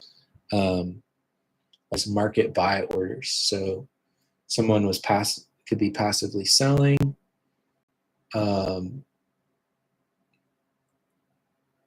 or you know, it could be sellers. Passive sellers are now trapped there, and now we're breaking above that. I don't know. There's a lot of tools that institutional traders have to kind of mask their orders and stuff like that, especially trading algorithms and different things, different ways they have to input orders. So you kind of have to kind of decipher the information, because it's not clearly black and white. Like, there's buying on the VPD here, there's selling on the VPD here, and then that's just, you know what to do. It can be a little like you have to kind of piece together the information to see a picture that makes sense and understand, because everything can be a little different, but there are the same repeating things that occur often. But you just you want to look for things that are anomalies, things that don't make sense. Like if we had a lot of selling, and which we did kind of have a lot of selling from like 5802 down to 5795. We did all this kind of large selling here, and we didn't even break this last swing low.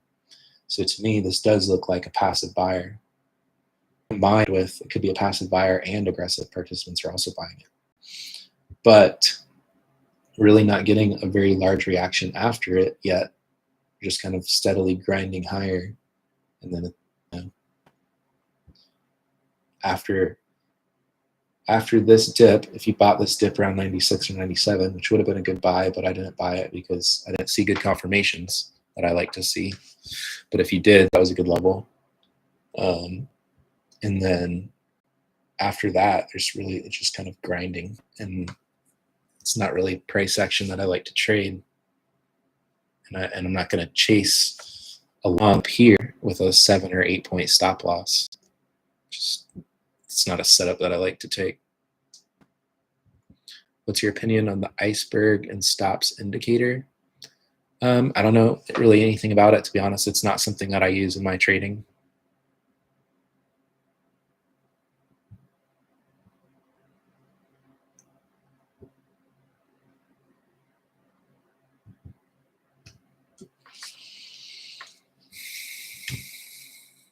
Kind of zoom out here and go to the charts and look at stuff again. Looking at the 4-hour, it's just been like straight up since Friday. Like, we had the one tiny consolidation Sunday night around 9 p.m. and it's just straight up grinding up. I mean, I do think as long as we hold and pullbacks, I think we're going towards 58.20 to 58.40, maybe even 58.60. That would be a big move, nice move. But again, unless I see a good pullback with good confirmations with risk to reward that makes sense, it's hard to trade it. Thanks for the value. Subscribe. Yeah, no problem. Thanks for being here. Can we access L3 as a retail trader? Not sure. I just use this level 2 information that I see here on Bookmap, on the DOM, and on the footprint chart, volume by price, and see where participants are aggressive, where there's areas of high volume and low volume, and piece together what the market is doing based on that information. But yeah, I mean, hopefully you guys are learning something. If anything, learn like when not to trade. It's not super exciting action to be on live to look at, but seriously, like, this is how everybody can make money trading. But I promise you, like 99% of people cannot keep money they make from trading, because go into conditions like this and they blow up, taking a bunch of small losses or holding a big loss, or like imagine if you're a seller pretty much anywhere this morning trying to fade the move. Try to sell 5,800, stopped. Try to sell when you see all the selling, stopped.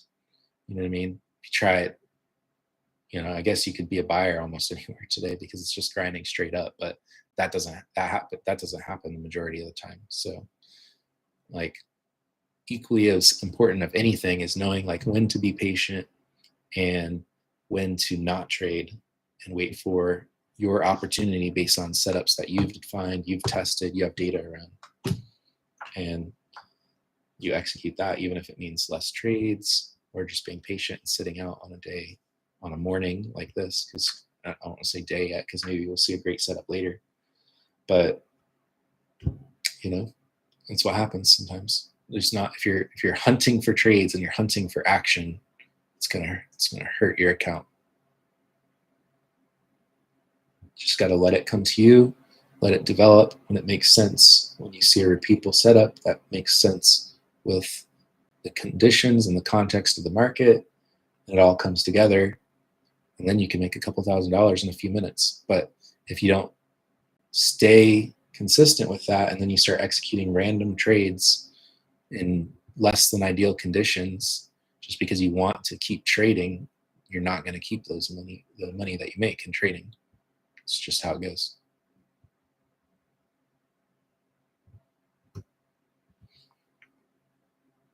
So hopefully that makes sense. Hopefully you guys are getting some kind of value out of this in that way.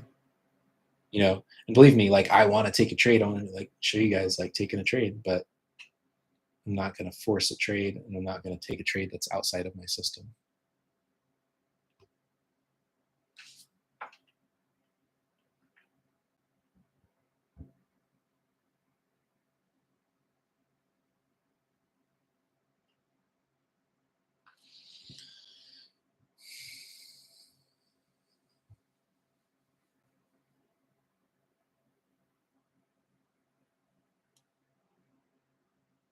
Kind of holding above 5,800 again here.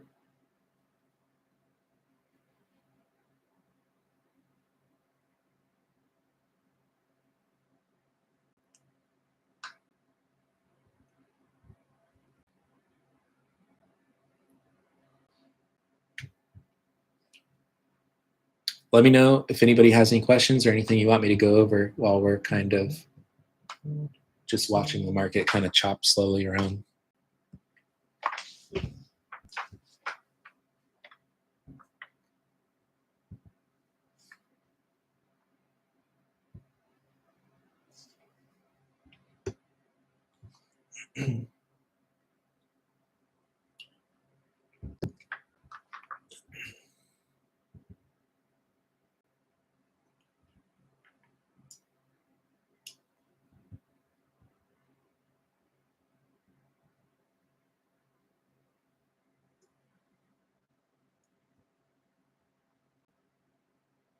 How many of you guys like actually use Bookmap and use footprints and use order flow stuff, not just charts?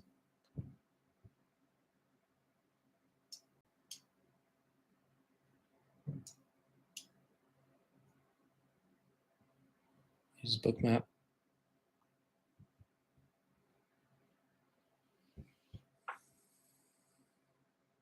both. Bookmap, cool.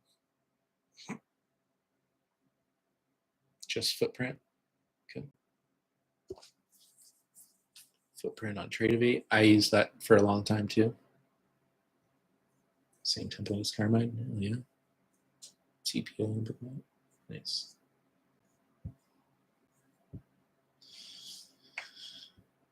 Selling, stepping in. Yeah.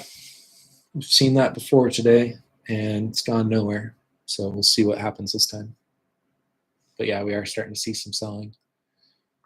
But it's kind of like each time, kind of see how this pullback kind of decreased, especially as we decreased into this key area that we were watching.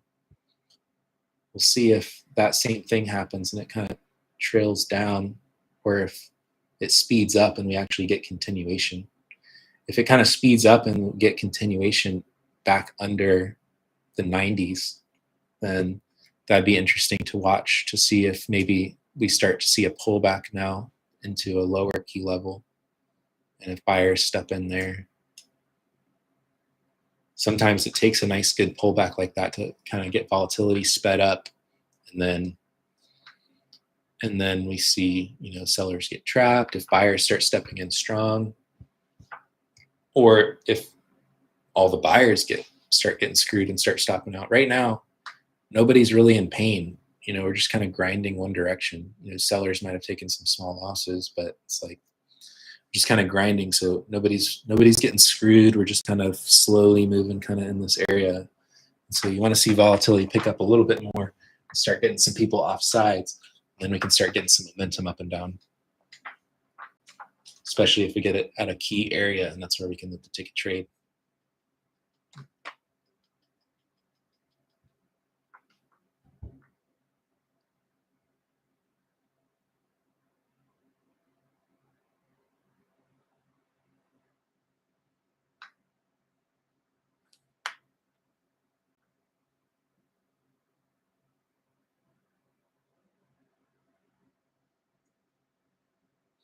Yeah, so that's cool. A lot of people in here use Bookmap, footprint charts, etc. Is anybody like totally new to order flow trading that's like, I have no idea what you're even talking about right now, but I'm interested?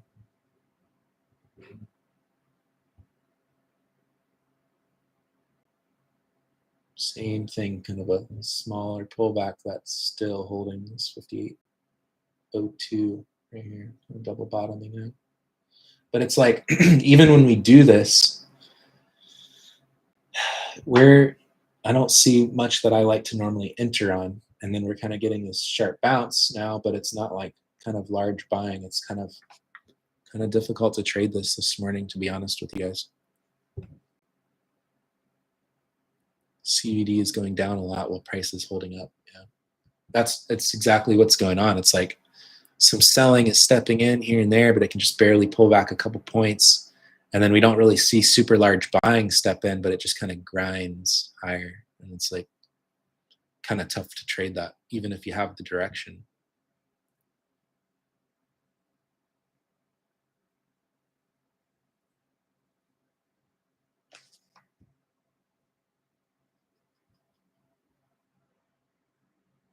At least hard to trade that, like if you're a short-term scalping trader like me.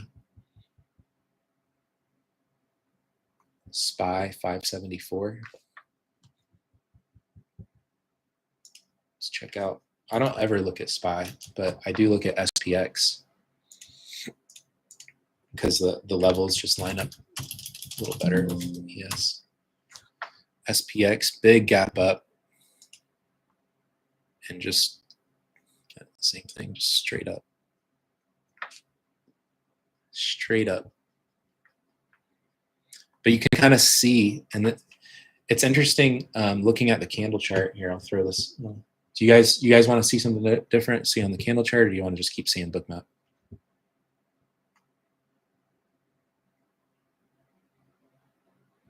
But what you can, I'll leave up Bookmap for now, unless anybody wants to see the candle chart, see what I'm talking about. But you can just hear it. You can see, like, just looking at the first 15 minutes on SPX, like we had this nice large move, like right off the open, And then it's still green, but if you look, like, each 15-minute range is just like smaller and tighter. It's just kind of grinding up in a tighter and smaller range. And it's just like, that's not great trading.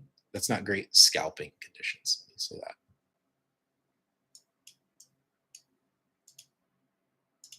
Looking at the 5-minute, it's been a couple minuscule pullbacks, but even the kind of the moves up after those pullbacks is just kind of muted, just kind of grinding back up there.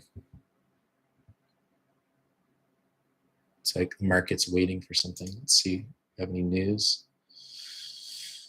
Fed Vice Chair speaks later this afternoon. We already had the PMI news this morning. Had a little bit of a volatile reaction. Looks like the news prints were kind of mixed because the manufacturing PMI was down, services PMI was way up. So maybe that could be, the market is a little mixed right now. We had a positive news and a negative news. So it's kind of like, that could be like a fundamental factor in what kind of we're seeing.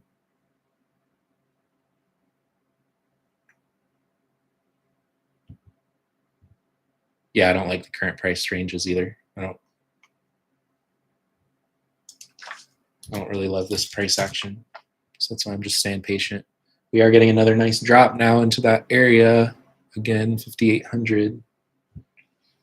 I wouldn't say a nice drop, but we're dropping back into that area again. But this is what I'm talking about. Like, this is what makes it tough to be a break and retail test setup. If you see on Bookmap, see how buying just kind of gets weaker up here at the highs, and we're kind of seeing some more increasing selling pressure on the lows, but it is still holding. So it's like passive buying is definitely absorbing when this larger aggressive selling steps in, but we're not really seeing much after that, like kind of seeing the smaller buying at the highs here, smaller buying here, and then kind of a little bit larger selling prints coming in. So I don't want to short this because of the context overall and everything. Like, I don't really want to short this. I'd rather sit out today. But at the same time, I'm not seeing really ideal stuff to be taking a break and retest long. Like, if you were just looking at a candle chart, you might be trying to buy the highs on this breakout above 5,800 many times, but you would have had a tough time unless you have a wide stop and you're just kind of sitting here. But it's without kind of seeing under the hood what's going on, like where the volume is transacting, who's really in control. Obviously, buyers are in control, but it's kind of tough to come up with a good setup here based on the current volume and things that we're seeing that I've been talking about. Yeah, I mean, there's definitely passive buyers absorbing every pullback, but not super aggressive buying for a trending day. Let's take a look at what NQ and Dow are doing. NQ straight up 2. NQ looks like it's had some nicer up and down moves, a little bit better. But again, kind of straight grind up, kind of higher lows. It's almost like a perfect trend line up on the lows.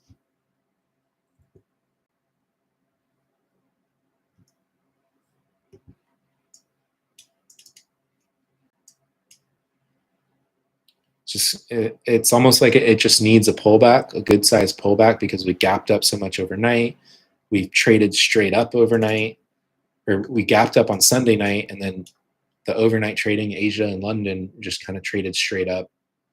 And now we've continued to move straight up.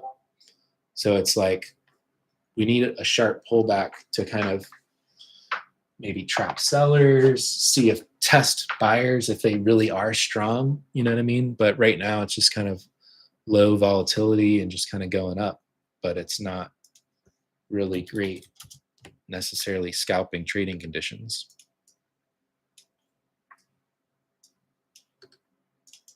If we get a nice aggressive pullback that traps some people and gets some things going, then sure, that would be pretty interesting.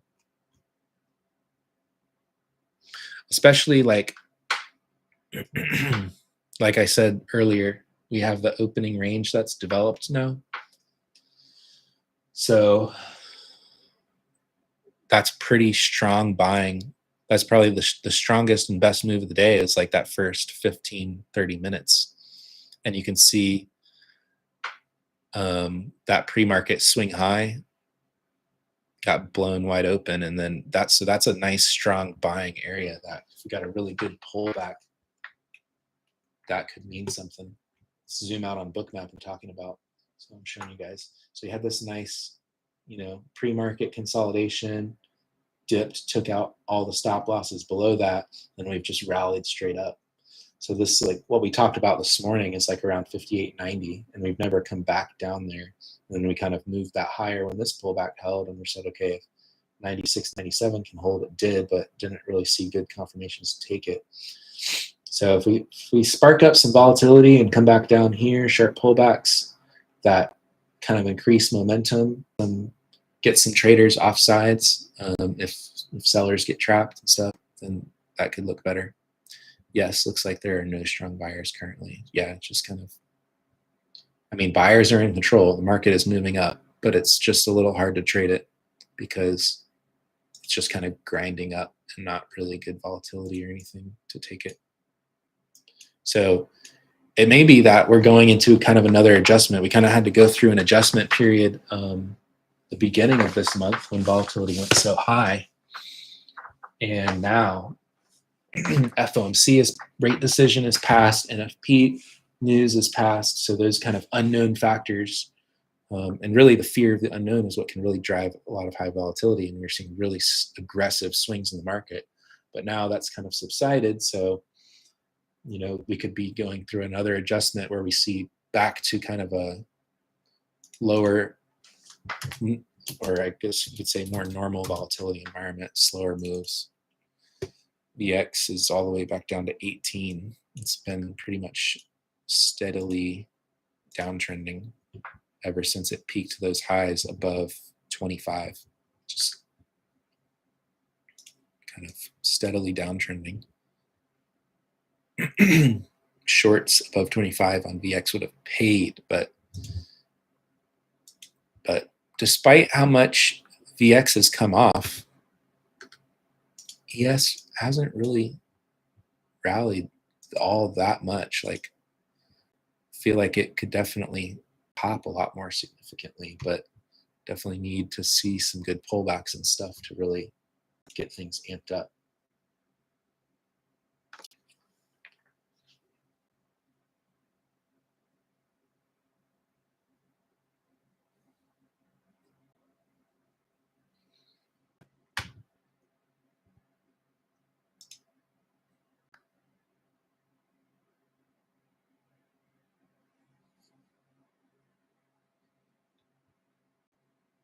It might be a better day, to lower the position size and not look for a fast scalp so much as have the expectation of holding the trade longer, more of a positioned day trade. So if we get a nice pullback, maybe something, keep in mind, like I may reduce my position size, and depending on where I can put my stop loss, if I do see an opportunity, and look to, hold it for more of a larger move. That I haven't done that in a while.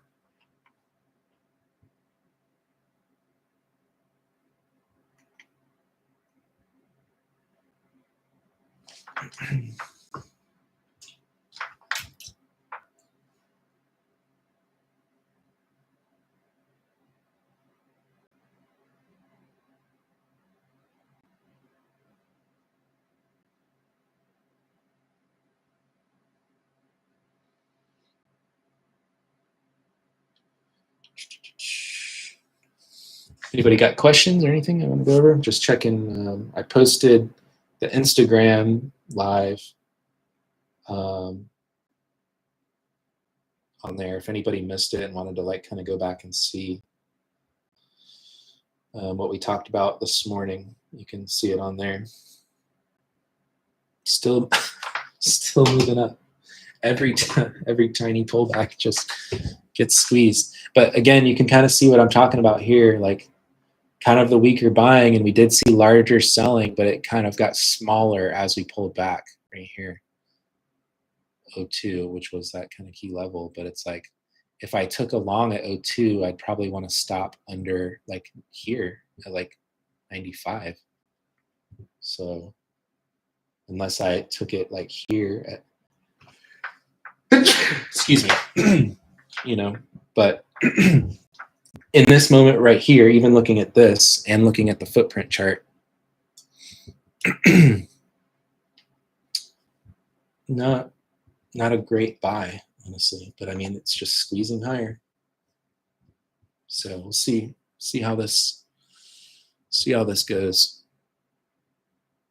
One thing I know is I really don't think I'm going to be looking for any shorts today in this context. Not looking for shorts, looking for pullbacks to long.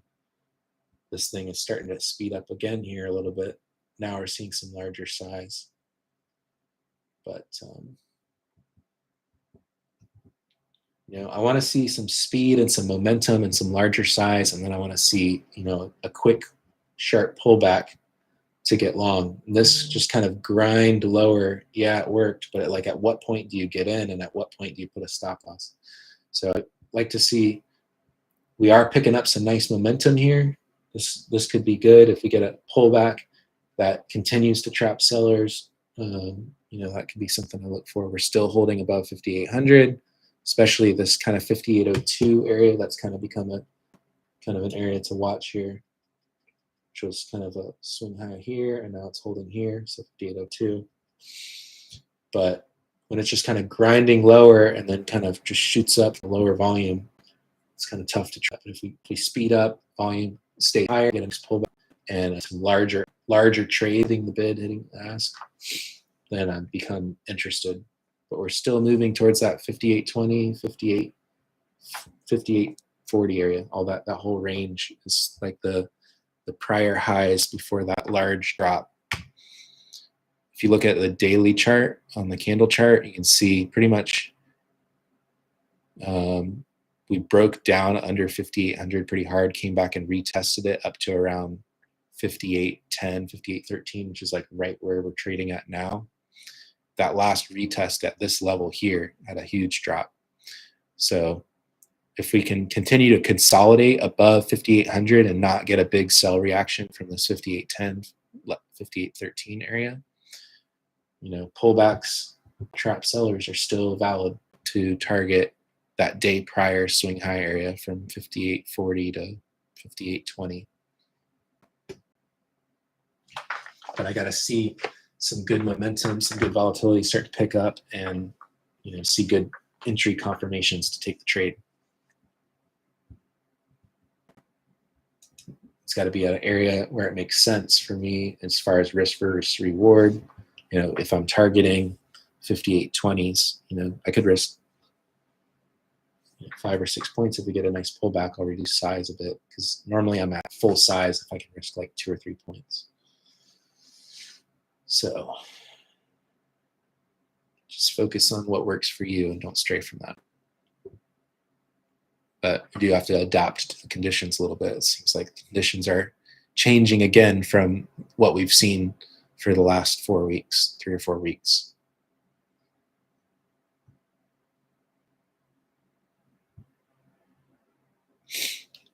What do you guys trade here? Is anybody else also trading ES? Or are you just kind of watching this for context? Do you trade NQ, Dow, anything? Curious what you guys trade.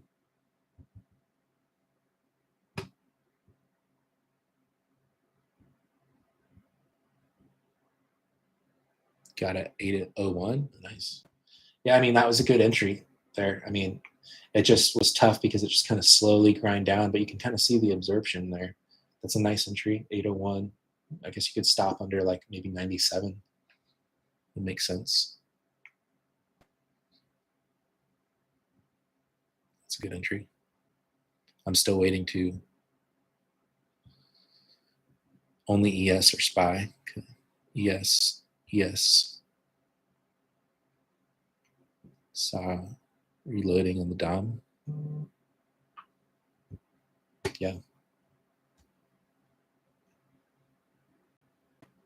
I might still be a little bit more in the mindset of higher volatility that we just got used to seeing for the last few weeks. And now it's kind of much slower and grindier. And so I might have to adjust a bit again if it stays like this.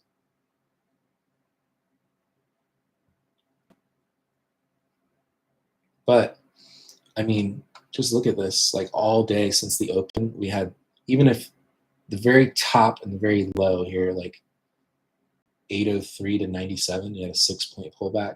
806 to 801, we had a 5-point pullback. So we have moved up like freaking, look at the chart here. We have just been moving up, even if you go all the way back to like 4 a.m. when the buying really started, from 57.65 to 58.10 now. So we've moved up like 55 points, and we've barely had a 5-point pullback at all. So it's not, it's not easy to scalp trade that.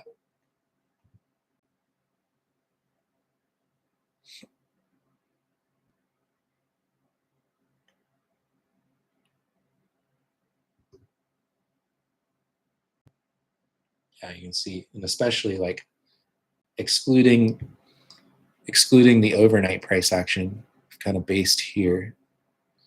So we dropped to 76, and now we're at 10, so 25, 35 points, which is a decent move so far for the first hour and a half.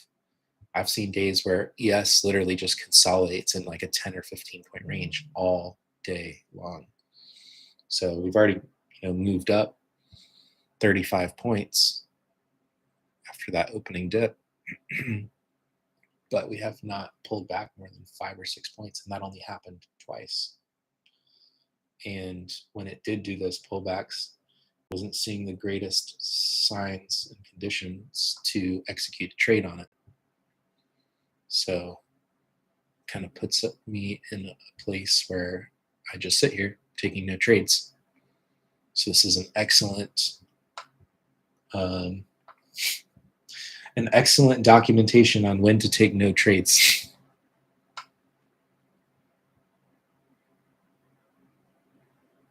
Like hindsight, so far in the first hour and a half this morning, you could just buy longs almost anywhere and make money, but 90+% of the time, that's not how it works. So if you do that and you make money, I'm happy you made money, but just know that you probably lose money more often than not doing that.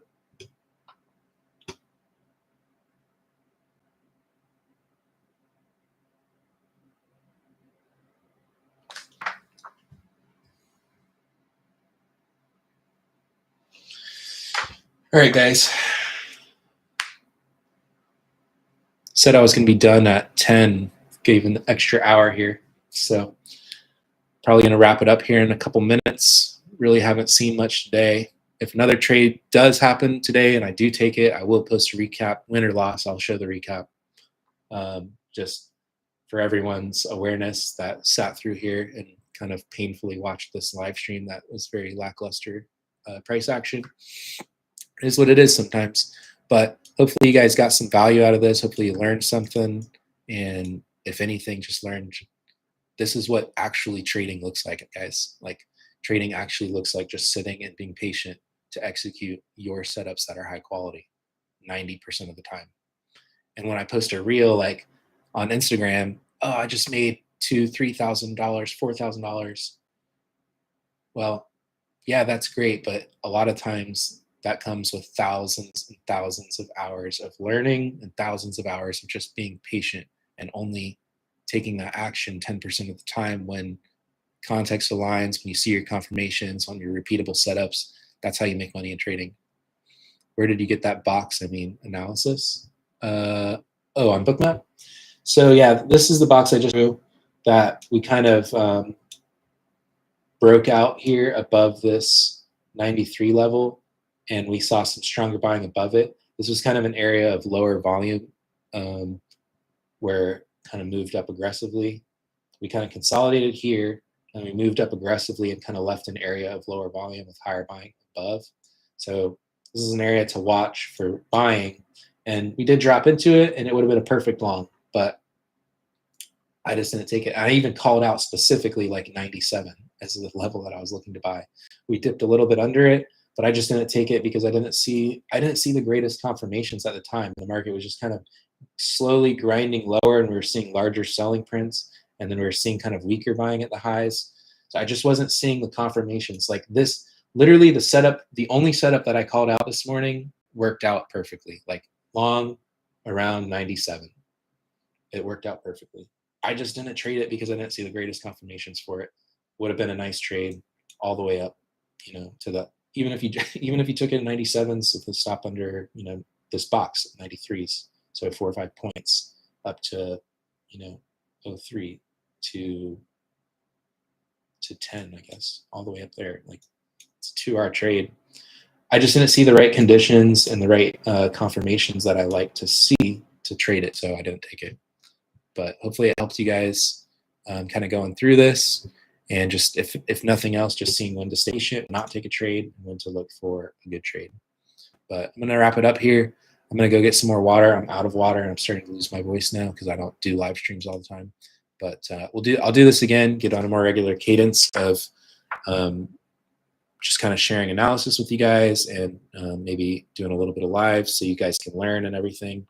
But let me know if you guys got value of this. Put it in the comments. That's how I know to keep doing something, if you guys like it and if it's actually helpful for you. So appreciate you guys, and good luck trading today. Stay patient. Take good trades. Don't chase action.